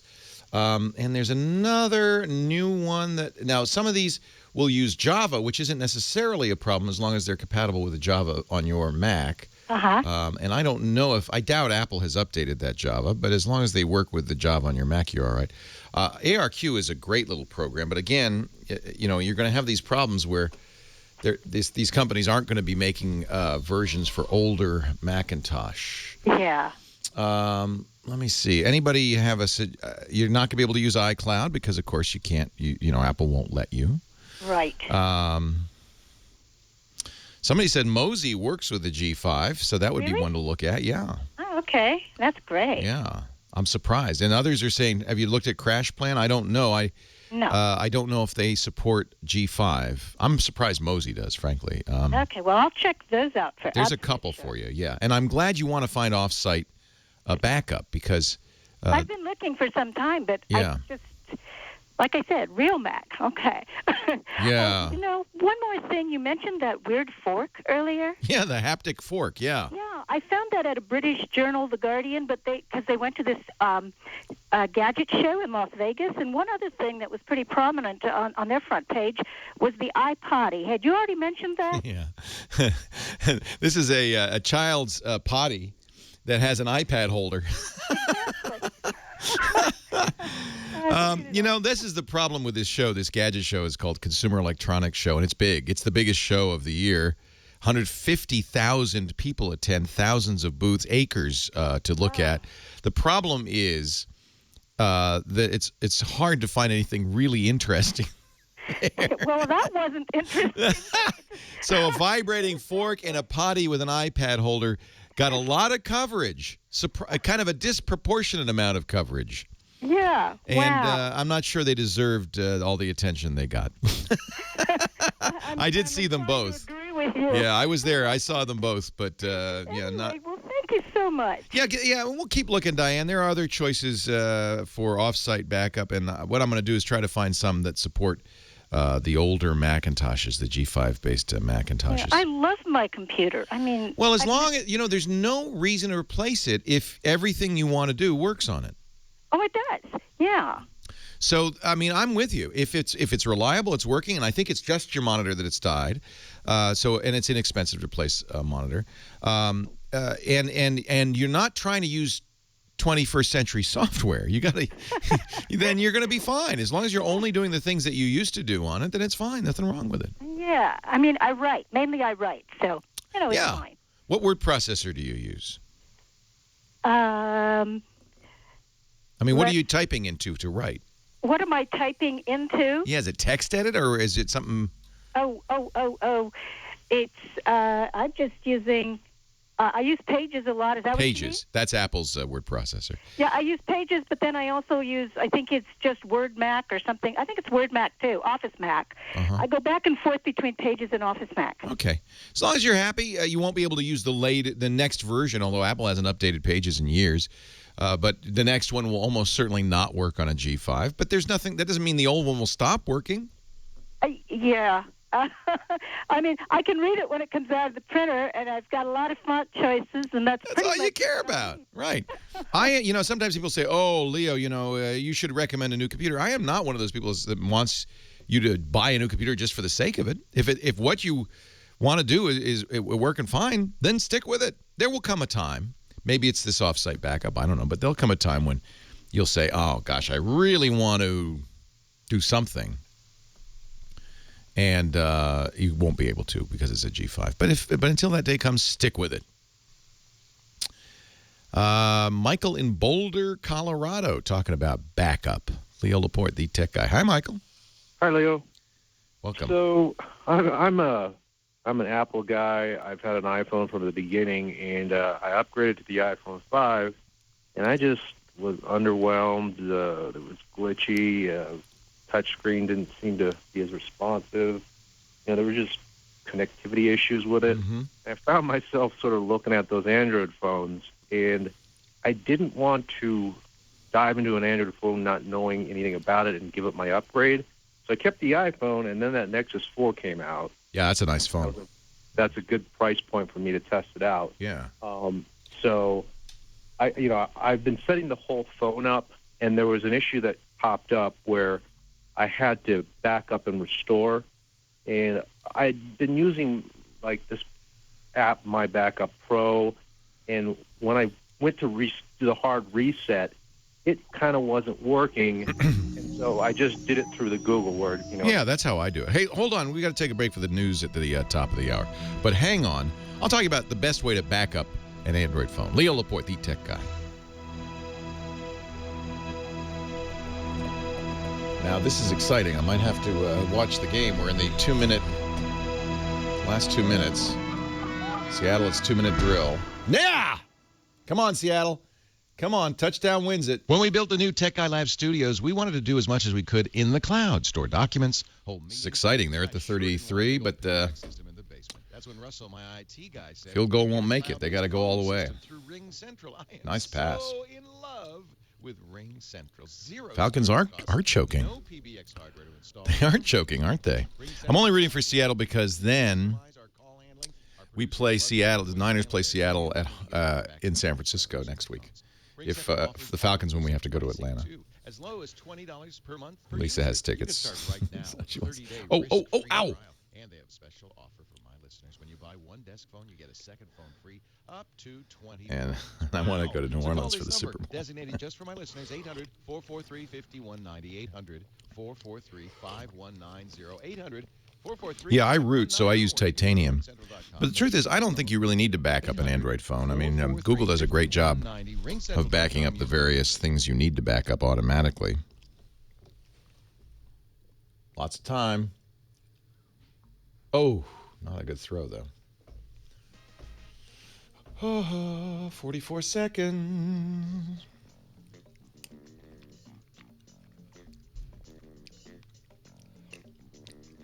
You're tuned to Premier Channel 7. Leo Laporte, the tech guy, will begin at 6 minutes past the hour from Premier Radio Networks. Yeah, just bad throw.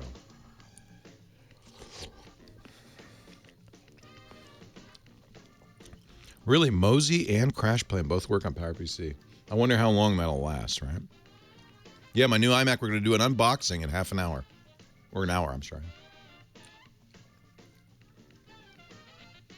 Blitz! Run! Run! There you go. First down. Nice job. Nice job. He's into the 5. Wow. And he goes out of bounds. Nice job. That's about as perfect as you can make it, given he was scrambling. Is that Morris again? He's good. Marshawn Lynch. Oh, it's Lynch? Marshawn Lynch is so good. He scares the hell out of me. This is Premier Channel 7. Truth is, well, we'll see. The Seahawks are so hot right now. Oh, yeah, they got it. They're going to win the game. 6, 5, 4. Oh, that's the play clock. Timeout. 34 seconds. Oh, a flag.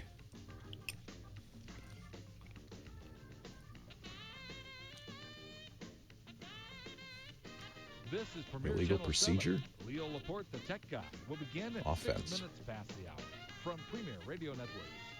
Oh, defense. Half the distance. Oh boy. That's not good. Bad time for a...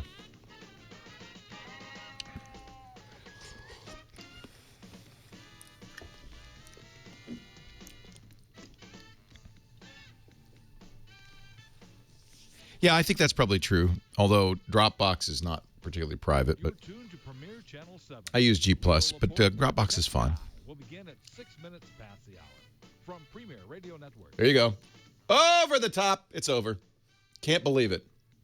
Can't freaking believe it. Seahawks just won. Holy camole. Oh, those Falcons are so unhappy. Oh, wait a minute. What's going on? Uh-oh. Tuned to Premier Channel 7. Leo Laporte, the Oh, he fumbled. 6 minutes past the hour. Oh, I didn't see that. Premier Radio Network. Was he in? No, he dropped the ball before he was in. Ooh.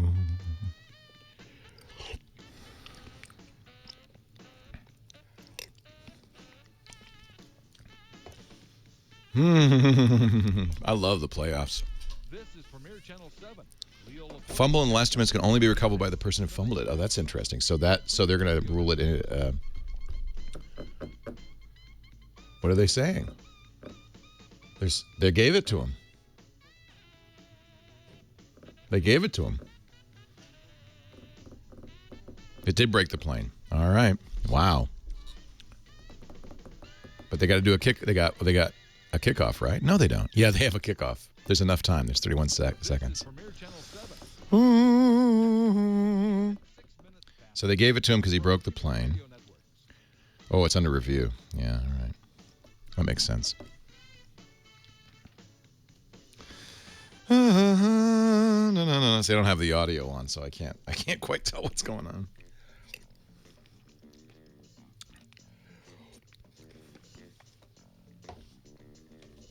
No, I don't know anything about football, unfortunately. Leo Laporte, the tech guy, will begin at 6 And I'm trying not to learn.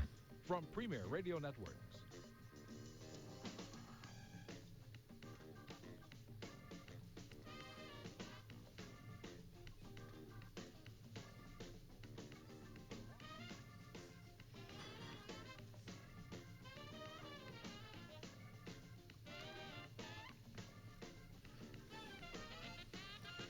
You're tuned to Premier Channel 7. Leo Laporte, the tech guy, will begin at I know, I like this commercial. From Premier Radio Networks.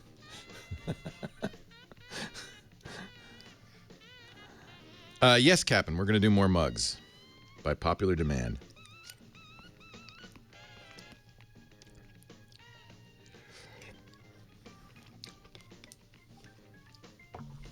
Let's see, in the Fox Command Center, what did they say? Did he break the plane?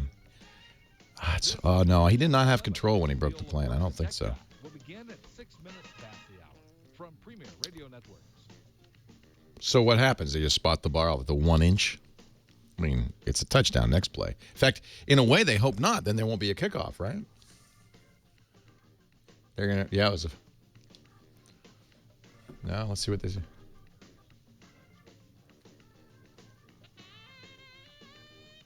After reviewing, This is Premier Channel 7. it's touchdown. It's over. Will begin at 6 minutes. They say it broke the plane. Wow. Oh, man. Oh, man. I know it's not over, but. Yeah, kick the extra point. And then you got to. You only get one. The Falcons are only going to get one play. You're tuned to Premier Channel 7. Leo Laporte, the tech guy. Maybe will two. begin at 6 minutes. How many timeouts do they have left? From Premier Radio Network. Oh. I take it you're watching, Kyle. I was sorry that I'm sure you're a Redskins fan. I'm very sorry that the Redskins didn't win. I love RG3. I hope he's going to be all right. Yeah, RG3 was amazing. He's and I just, they were talking after yesterday's game that they have to kind of think of a new kind of quarterback. This Kaepernick RG3, these rushing quarterbacks. It's great. It reminds me of college football. It's just awesome to see Kaepernick run for almost 200 yards yesterday. It was just so exciting. Yeah, that was awesome. So exciting. I love watching RG3. I love that kind of football. It just means anything can happen,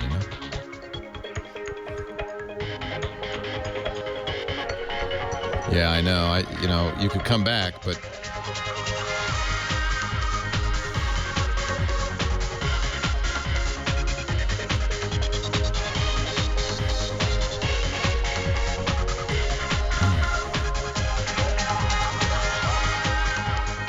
well, a good day to you. Leo Laporte here, the Tech Guide. Hour number 3 of the Tech Guide Show for this weekend. Our post-CES wrap-up, the Consumer Electronics Show in Vegas.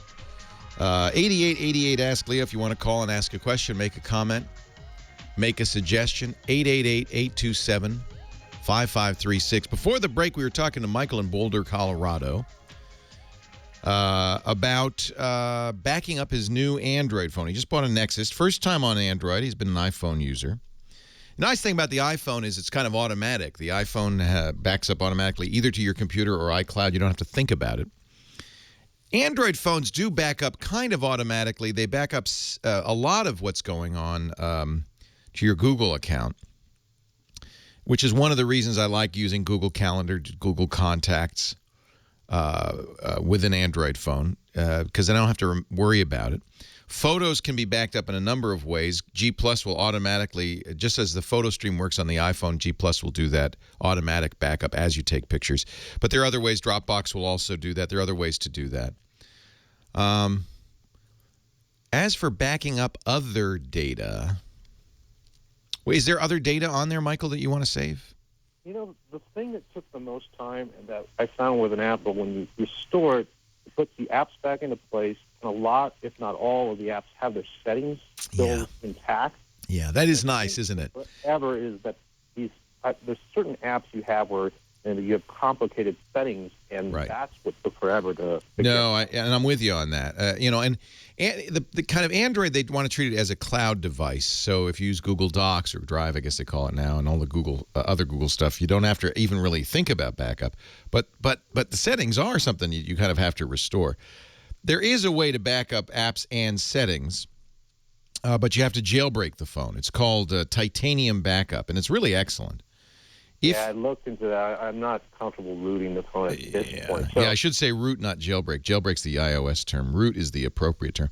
It's, by the way, safe in many cases. Certainly with the Nexus, it's safe and legal to root it. All it's doing is you're just saying, hey, I want to have permissions to. It's not like jailbreaking an iPhone. Really, the Android's already jailbroken. You jailbreak an iPhone so that you can install apps from third parties. Well, you can do that anyway, with a setting on the Android phone. What rooting means is that you can run it, as an administrative user.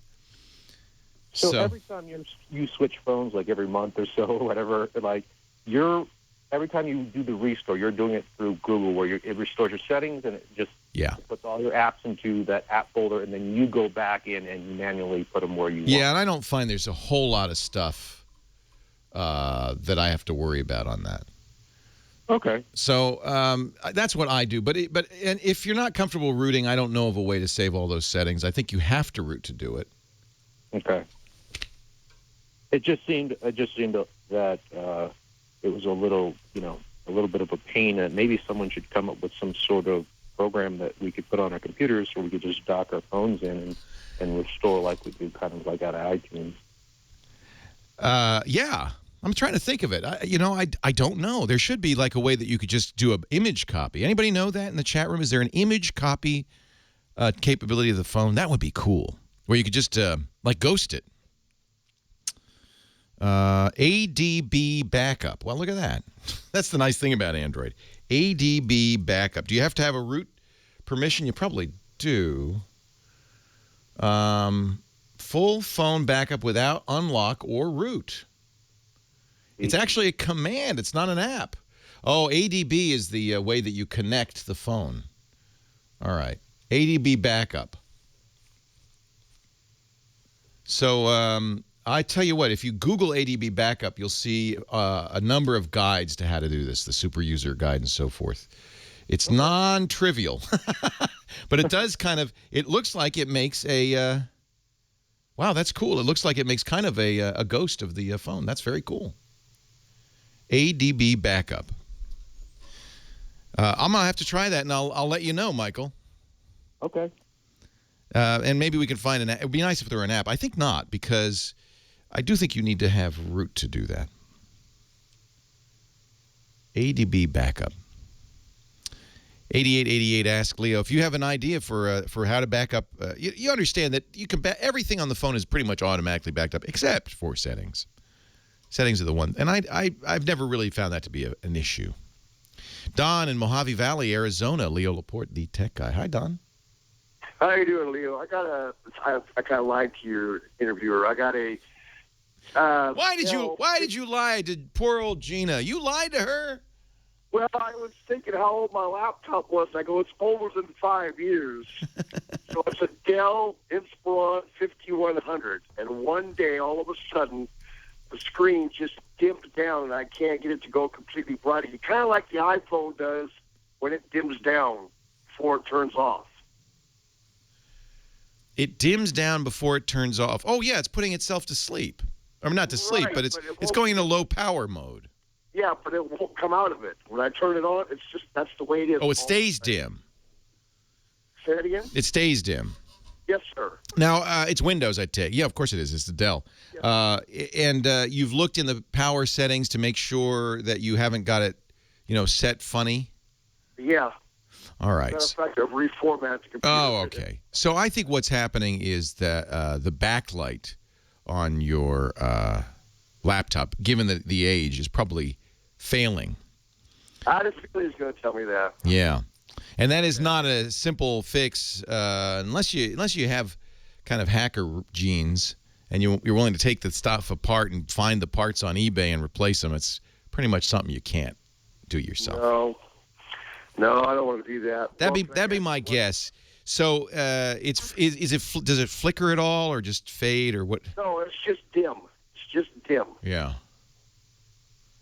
But if I plug it into an external, it's got the external D-Link connector for a monitor. Yeah. It's completely bright, like it should be on an additional monitor. There you go. That's your internal monitor, your built-in monitor.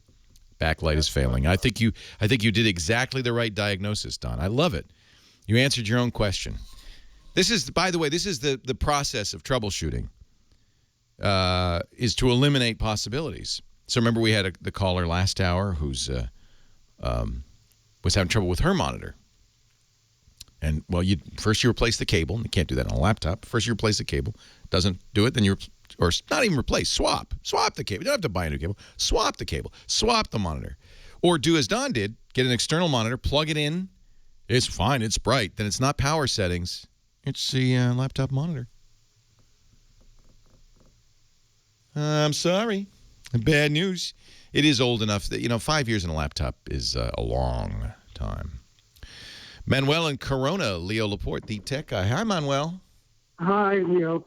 I've been working on something, and maybe you can help me. I got a Lenovo A2109 tablet, and I'm trying to hook up my portable hard drive to it. When I hook up my regular desktop hard drive, I can get my files off of it because it's powered. But when I hook up my portable, I guess there's not enough power to hook it up and run and get the files off of it. So is there something I can connect in between the tablet? Yeah. That I can get the files and I can power it at the same time? Is there something? What are you hooking it up to? A laptop? No, I'm hooking up my portable hard drive to my little tablet. Oh, the tablet. Does it even see it? Tablets normally, so don't be fooled by that USB port on your tablet. Wait, what tablet is it? Does it have a normal USB port? Well, no, it's micro USBs. Yeah, that's the charging port. Yeah. So it doesn't. So I know that sometimes people look at that and go, "Oh, it's got a USB port. I should be able to plug in a hard drive."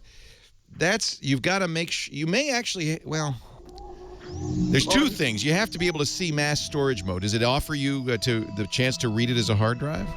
Yeah, I can. Okay, then I'll tell you how to power it when we come back. Leo Laporte, the tech guy. What happened? Seahawks deserve to lose if they gave that one up. They deserve to lose. That was terrible. Think of all the pictures. So I missed it. So on kickoff, did they have a big return? They got it down to the 30? You're not alone. Most people don't back up their And then what happened with the first kick was no good? Was there a penalty? Was an onside kick, which was probably stupid. If they'd kicked it all the way to the back and made him start at the 20. I saw the Hail Mary. Late onside kick recovered by Seattle. Then what happened? Get that. And if you run a small business, Carbonite has plans. It'll back up. So the Seahawks deserve to lose in spades. They completely screwed it up. They're going to fire that coach, I presume, right? What a nitwit. You get 2 free bonus months with Focus. That's Carbonite. No, I saw no before. I'm talking about the field goal. So Seattle kicks. Atlanta must have had a big return, right? amazing clarity and detail. Ideal for the home office and I saw what happened in the last one. scanning photos from film to negatives with their built-in transparency. I gotta These watch the photo scanners reruns. ensure precision film scanning for sharp, vivid reproductions and high-resolution scanning. They had 2 quick passes, and they got it that far down the field. That's impressive. Falcons deserve to win. Epson's restoration software. There's no need for the slow warm-up time with Epson's exclusive fast ready scan technology. And then the Seahawks coach blew it because Atlanta missed the field goal, but he called a timeout, the nitwit. Edit photos automatically scan direct to cloud services like Google Docs. Nice going. Or even scan oversized media like maps and artwork. Visit Epson.com to learn more. Epson, built to perform, and Epson has a special offer for Leo listeners. Nice going. No, he'll stay because he turned the club around. But that's stupid. And then an onside kick, and right. Wow. That's true. He may have missed because the whistle blew. No, you're right. No, that's exactly right. It's probably why he missed. So that's not. Yeah, he wasn't. He said, "Oh, never mind."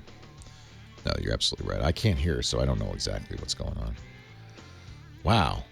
So Seahawks score. They're 1 point up. They kick off.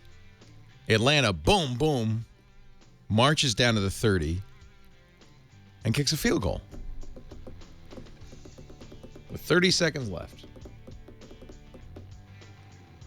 Unbelievable.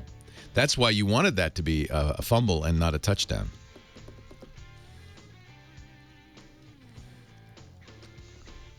Wow. Wow.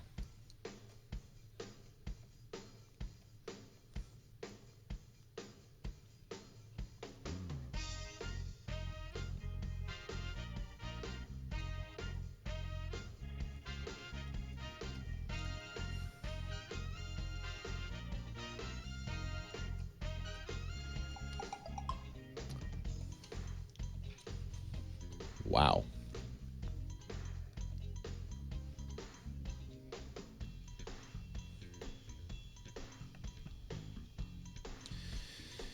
Whew. So I guess they're flying to Atlanta. I have to say, last 2 years in a row, the playoffs have been fantastic. Wow. I did get the Red Phone Night Star. It's awesome, but I need to go get a full-size sim. No, it's not the coach's fault. Leo Laporte, the tech guy, 8888 Ask Leo. Manuel's in Corona, and he wants to put an external hard drive on a tablet.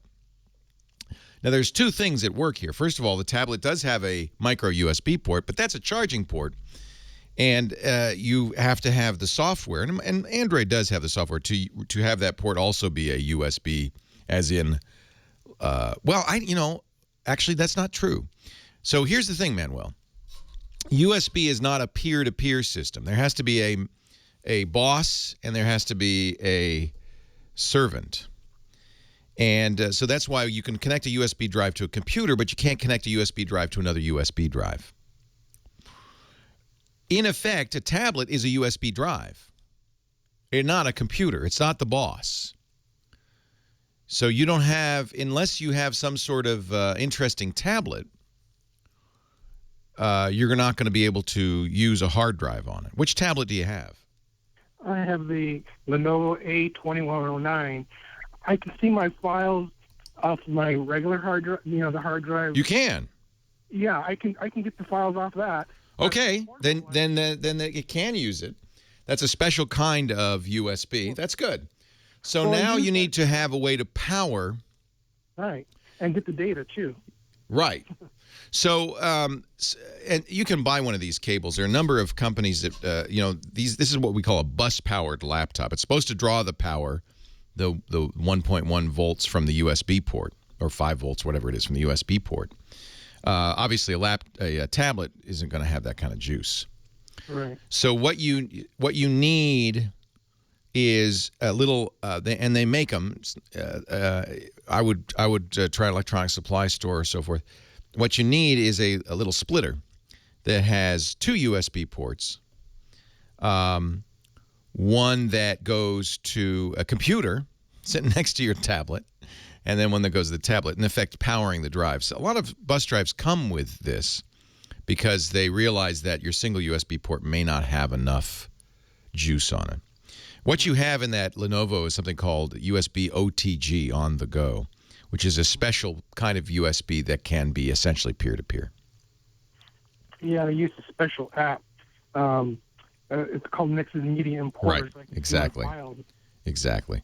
So it makes it be a computer as well as a USB drive itself. So I need a powered bus? You need. It seems to me that what you need is a splitter. Okay.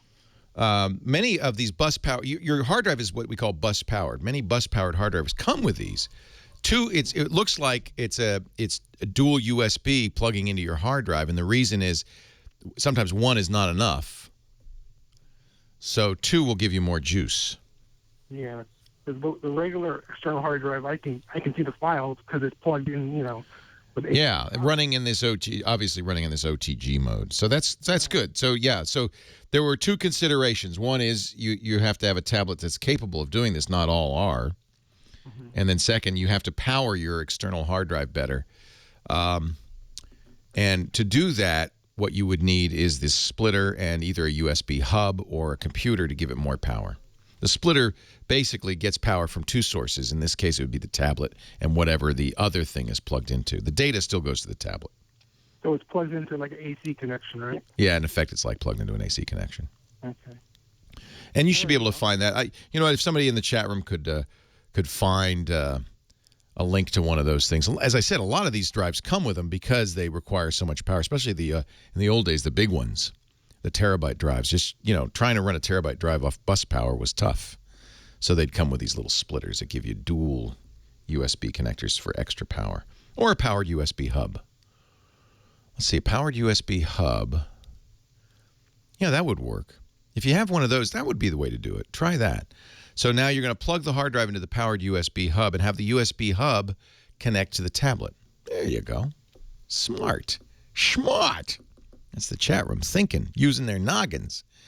Eric in Torrance, California. Leo Laporte, the tech guy. Hi, Eric. Hey, Leo. Hey, I think we might have to involve the chat room in this one. I often do. They are my externalized brains. Yeah, my grandma needs security for her building, and they've rejected a couple of companies because of the cost to monitor the cameras.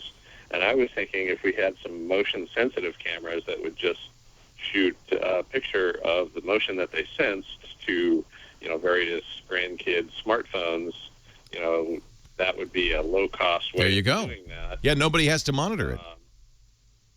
Yeah. The problem is it would be down in their parking garage, so they would, I guess, have to run off of AC power, which, we couldn't run the AC power to them. I don't think there's anything that runs off a battery that would last, like, say, a week or more. Yes, there is, and I've got the exact solution for you. It'll run 6 months on battery. No kidding. And it'll do exactly what you want. And we should mention that this company is a sponsor of the radio show in Los Angeles. It's called ViewZone. It's owned by Netgear, VueZone.com. And it's really good for situations where you can't run wires. It's wireless completely, no power or internet. It does use Wi-Fi, so you'll need Wi-Fi access. Okay. Obviously, you've got to get on the network somehow. But this thing, and now I'll tell you why it lasts so long. It's not always on. It's only on when there's motion, but that's what you want.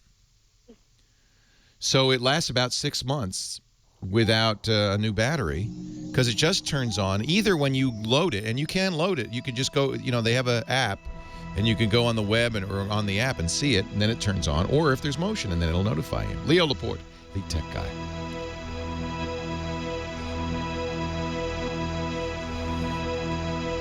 Perfect solution.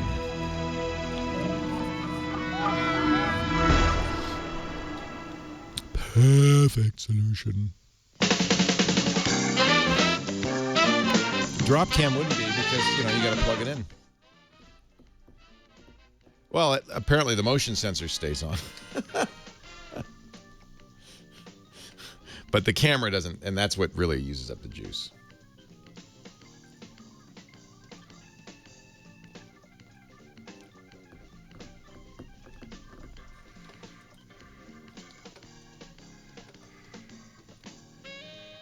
I have a bunch of them. They work very well. Very easy to use.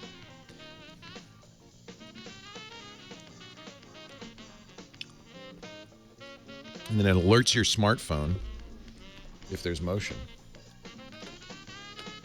And it'll send you a video of the motion. That's cool, huh?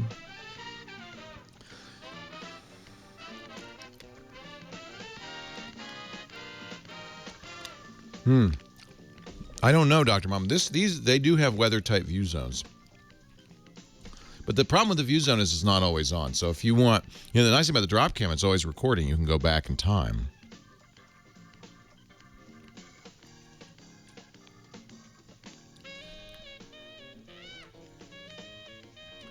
Oh, cool, Charles. I'm glad to hear it. That's great.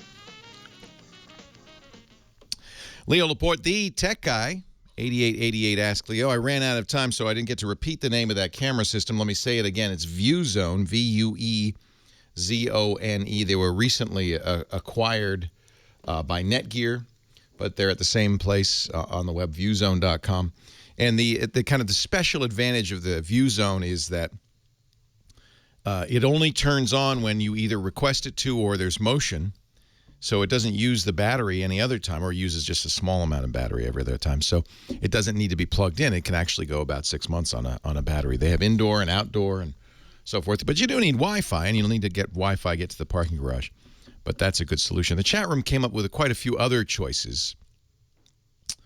And if you would capture those, James DeRufo, and put them in our show notes at techguylabs.com, then you'll have some choices. Evil IRC is asking, why is ViewZone better than DropCam? It's not better, it's different. DropCam is always on and always streaming. Now, then there are a lot of other camera solutions, too. The advantage of the DropCam is it's always recording to a DropCam site on the internet, so you can go back in time and see what happened at any given time, because it's always on. But it needs power for that reason. You got to plug it in. And since Eric said some of the issues for his grandmother couldn't plug it in, then ViewZone is a perfect choice for that. Is that any other questions, Eric? Does that answer your? Actually, I had another question. Sure. I listen to you guys on TuneIn Radio, and I like it, but there's another app called Radio Rip that will record as many streams as my CPU can handle. And now that I've got an S2, I'm kind of eager to try that, but everyone seems to obscure their streaming URL. Because they don't want you doing that. Yeah. So I'll give you an example. You're in Torrance, so we're on KFI in Los Angeles. KFI, like most Clear Channel stations, blocks international listeners because they can't make any money off of them. They're a revenue drain. And in some cases, Clear Channel stations block other applications like TuneIn because they want you to be using the Clear Channel application, which is called iHeartRadio. So now the nice thing about TuneIn is they have a directory, and so you can usually find almost any show, especially a syndicated show like mine, on some station that's not blocking it. Does Radio Rip not have a directory in there? You can search. It uses Shoutcast, which. Oh well, we're not Shoutcast, so there's part of the issue. Yeah. See, I see here. This is not compatible with our radio show. So it works with what's called an MP3 stream, that is streaming MP3s, and that's Shoutcast and Icecast. So it won't work with commercial radio stations, which for the most part don't use Shoutcast and Icecast. It will work with most internet broadcasters, including, by the way, my podcast network. So you could actually take this radio show not from the radio, but from twit.tv. I think it's twit.am/listen. And I listen to a ton of your podcasts. Yeah, and so our content is on Icecast because as an internet broadcaster, We don't we want global listeners, so we don't need to control it in any way. I don't have a special app I want to force people to use or anything like that. So then that's pretty typical of internet broadcasters. So we use Icecast, which is an open source version of Shoutcast, for our stream, and you'll find that at twit.am/listen. Okay. Yeah, it's just been, difficult. Like, I like to listen to, various things, and I'd like to be able to listen to comedy shows, Yeah, wouldn't it be nice if everybody used the same format? But there is no standard. And a lot of places, So there's no way to... well, you can ferret around. A lot of radio stations use Flash Player, and they embed it on a website because they want you to see the website so you'll see the ads. Remember, it costs them money for every single person who listens. So they're trying to monetize these streams. In fact, when people first started streaming radio, all the radio stations jumped on it. They were so excited. Oh, you mean we have listeners all over the country? That's fabulous. And then they got the bills, the bandwidth bills, and they said, whoa, this costs us money. So they retrenched a little bit, and we're still in the kind of the backlash to, whoa, it costs us money. I'm a little different because my advertisers pay for global audience. They pay for everybody who listens. They don't care how you listen. So it's just the podcasts that we do on Twitter are very different from the way the radio show works. Sure. Yeah, there's, I guess, ways to do it. I've done a lot of searching, but I guess it's pretty technical. So Maybe. It's not going to work with Radio Rip because it has to be Icecast or Shoutcast. Okay. Now, there are other recording programs. They don't do it on your phone. They do it on your computer. Replay, for instance, will record, I think it's Replay AV, will record a variety of internet radio on a computer. That's from Applian, APPLIAN.com. Oh, discontinued, no longer available. I say, now use Replay Media Catcher. Let's see if that's the same thing. Yeah, maybe it's the same. Streaming MP3. No, see, this is also recording Shoutcast and Icecast only. It's Windows. It's a Windows program. So yeah, I think that the problem is that the broadcasters are trying to obscure it because they want to protect their revenue stream. Let's see. Mars Worm has in our chat room is suggesting another program. Let me click on this link here from the Play Store. This is an Android program. Audials, AUDIALS. Audials. Listen and record 50,000 radios, 80 genres. I don't know. I mean, this is just another one. The good news is these are free. You could try them. I understand what you're really asking is what's the URL. I don't think there's a URL that will work with Radio Rip or any program that requires an MP3, unless there's somebody who is capturing the audio from the radio station and re-encoding it. Matthew in Orange County, California. Leo Laporte, the tech guy. Hi, Matthew. Hey, Leo. How's it going? It's going great. How are you doing? I'm doing okay, I guess. I need you to save me from my $500 investment, man. Uh-oh. So, back this summer, I decided to graduate from my Xbox, and I wanted to play PC games. And obviously, I'm not a Mac guy. I wanted a PC. Yeah. And all my friends are telling me to build my own computer, but I'm not a tech guy like you guys are. Your friends are nuts. Your friends are nuts. Don't build your own computer. You went out and you bought one, I hope. Yeah, I went and bought myself an Alienware. Okay. That's a Dell. That's good. It's huge. It's a lot of fun. Yeah. But every time I play my game right now, there's like rainbows going over my screen. Some games don't start up. I can hear them, but I can't see them. I don't know what's going on. Either your video card has burned out and is dead. And how recently did you buy the computer? July. Yeah, you call Dell, they'll replace it. Really? Yeah. Now, see, this is the advantage. If you had built it yourself, you're out of luck. Mm-hmm. Because who are you going to go to? You could go to the company you bought the video card from, and they'll just blame something else. But Dell sold you that computer. So Dell has to replace it. So that's why you tell your friends, hey, what do you do when this happens to you? They got to fix it themselves. They do their own tech support. When you build your own, you do your own tech support. Okay. So I would call Dell and say, look, the video card's going, which is what it sounds like. It might be overheating. Of a brand new computer, you think it's already dead, or? No, well, yeah. There's a certain amount of hardware that's always just going to die out of the box. And that's not. That's why Dell should replace it. They may make you jump through some hoops, reinstall software, et cetera, et cetera, et cetera. But it is completely not unusual. You might also look for updated drivers too. Leo Laporte, the tech guy. It's probably the drivers actually. Although when you get an Alienware, you're getting drivers, right? That's why you buy an Alienware.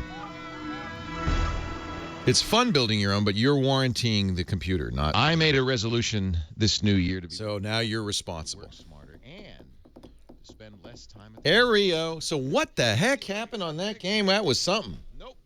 Wow, that was a wild ending. Not unusual in playoffs, is it? Double overtime. Wherever I need to, whenever. Yesterday, boy, I felt bad for those Broncos. Ooh, that was exciting. iPad, I can Didn't join feel a that meeting bad. From my iPad. Go to meeting. Felt a little bad. The thing is amazing. So now we got Texans in New England, huh?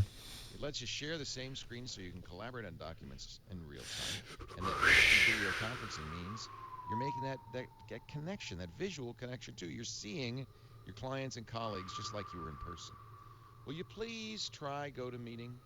It is the ultimate in online meeting, and right now I've got it free for 30 days. Yeah. You know, I don't think it's Pete Carroll's fault, Evil IRC. Now that I've thought about it, I can't hear it, so I'm not hearing the audio, but I'd be my guess he called timeout before the kicker kicked the ball, and the kicker heard the whistle and said, screw it, and just didn't kick it. So you can't be sure that the kicker would have missed had he not called the timeout. Yeah, and that's a normal way to do it, right? I think it's kind of cheesy to ice the kicker, but it's SOP, and I don't think it backfired. Well, he wanted to record it on his Galaxy S3 phone, so, you know, so he was looking at Android apps. Wow. So call this number, designated just for my listeners, 800-443-5190, 800-443-5190, 800-443-5190. He acted like he didn't call it timeout. Make sure you use the promo code. I love it. I'm missing somewhat a bit of the nuance. I'll have to watch tonight. I'm sure they'll be talking about it.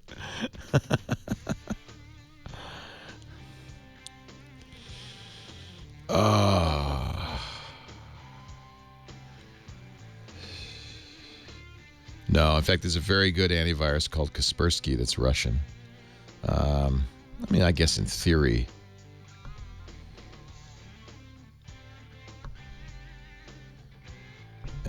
If you're buying it from a legit company, you know, it's legit, regardless of nation of origin. ESET's from the Czech Republic.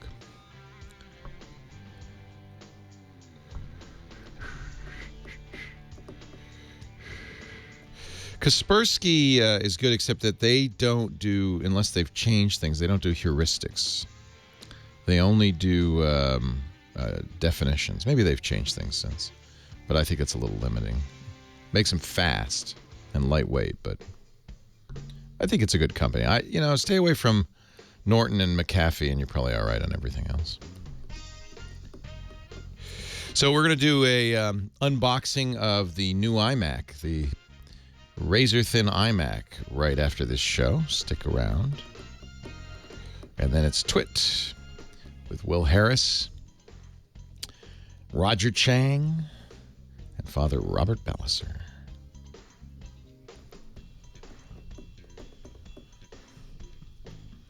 Good. Glad you love the mugs.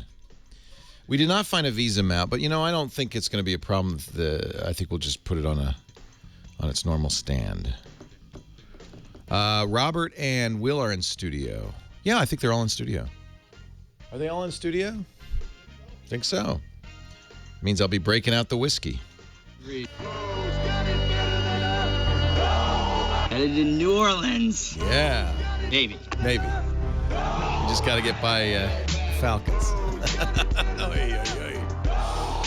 Who's got it better than us? That's for all us Niners fans. Leo Laporte, the tech guy. Well, we know now the Niners will be going to Atlanta to play the Falcons, and we just have to see what happens to this last playoff game. It's been an exciting postseason for NFL.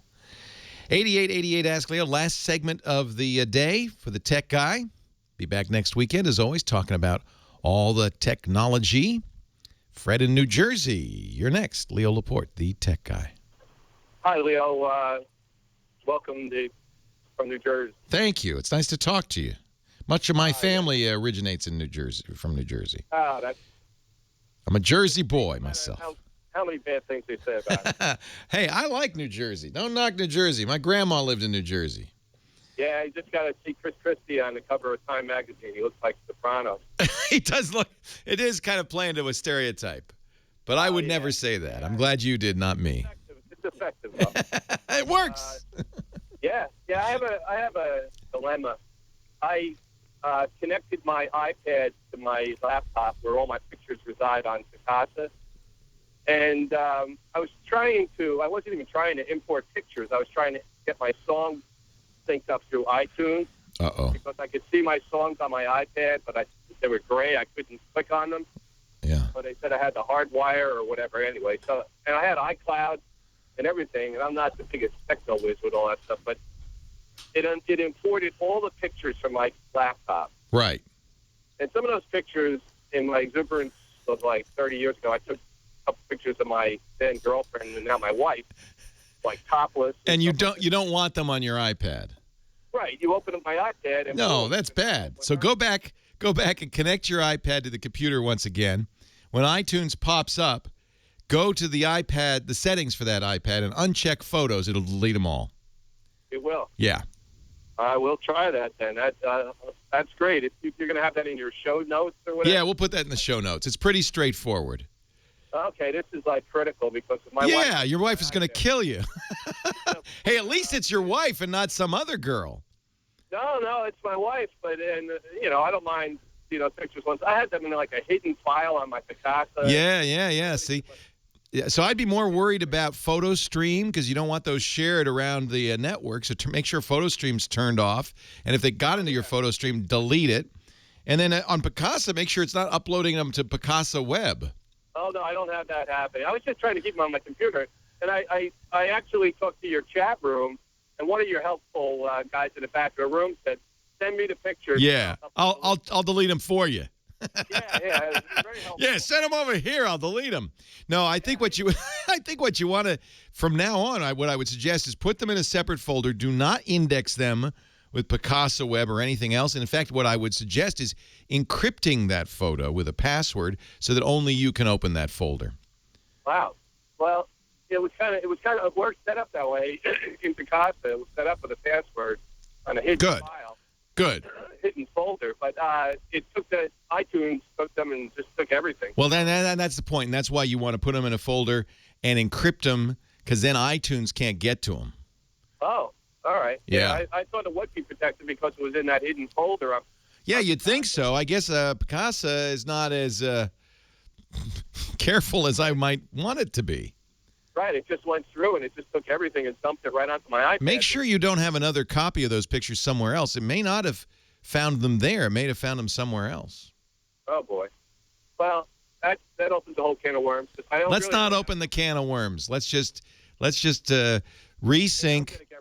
Resync and then either delete all the photos or just delete select photos. All right, thank you very much. Oh, thank you so much for listening, Fred. Great to talk to you. Saving marriages left and right here. Derek, Los Angeles. Am I getting your question right? Are you trying to decide whether to use the Windows version of Office or the Mac version of Office? Well, I got a MacBook. I had an IBM ThinkPad, and then I switched over. I got my iPhone 5, the iPad, and a MacBook. Once you go Mac, you never go back, baby.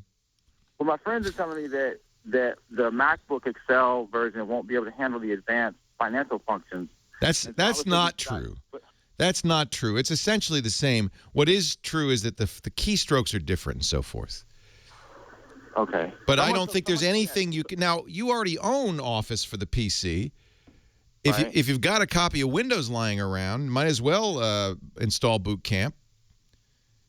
Okay, so Boot Camp would be good. You think? I mean, the best version of Excel is the Windows version, absolutely. And it's what you're used to, right? Right. Yeah. Exactly. So the beauty of a Mac is it is the only kind of computer that can run both OS 10 and Windows. Windows. And it opens Windows and it runs Windows quite well. Okay, and Boot Camp is safe. It's good. It won't slow Oh me yeah, down. Boot Camp's great. You got a copy of Windows 7 disk lying around? No. Yeah, because Boot Camp does not have Windows. It just lets you install it. Okay. So you'll need a Windows install disk. Okay. I'm sure you could find one of those. Yeah, I'm sorry. Find one. Okay. Yeah. Good. So, all right.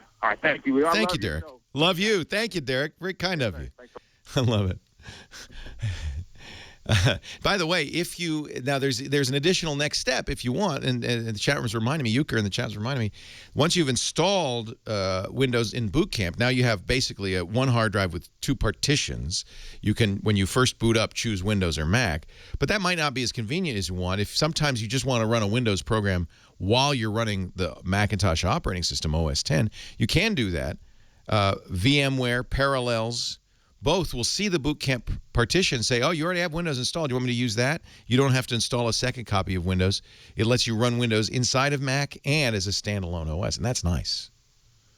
That's very nice. Very handy. Kyle Benham, he's our musical director. He puts his playlist online after each show on his Google Plus account. That's KYLE space BENHAM. And we also then put it in our show notes. That's at techguylabs.com. techguylabs.com. You'll find links there to everything we talk about, including a link to our chat room, which is a wonderful group. I want to thank all the folks who are in there and our chat moderators. We couldn't do it without you. Just came back from San Diego, a couple of them, Dan. And who was with you? Jason was, right? CWBP, Life's a Zoo, Marmot Mick, Night Flyer, Scooter X, Sly Ferret, Tech Zen, TTK, Brad, Canuck, Darth Emma, Dubs, Houdini 7, Inferno 10. That's who was with you, right? Love the chat room. We keep that thing going all week long because we've got shows all week long. If you like the Tech Guy show, stay tuned. There's lots more to come at twit.tv. That's the internet version of the Tech Guy. It goes all week long. We got about 25 shows covering every aspect of technology, from Windows to Mac to security. This Week in Google, This Week in Tech. In fact, our CES coverage is online there too. twit.tv. Thank you so much for being here. Have a great Geek Week, and I'll see you next time. I am Leo Laporte, the Tech Guy. Well, that's it for the Tech Guy show for today. I'm Leo Laporte. Thank you so much for joining us. Don't forget, the Tech Guy is just the tip of the iceberg. We do nearly 30 shows now on the Twit Netcast Network, and you'll find them all at twit.tv. We talk about Windows on Windows Weekly, Macintosh on Mac Break Weekly, iPad on iPad Today. You get your daily dose of tech news from Tech News Today, and our weekly roundtable show, This Week in Tech. It's all at twit.tv. And I'll be back next time with another great Tech Guy podcast. Thanks for joining me. See you next time.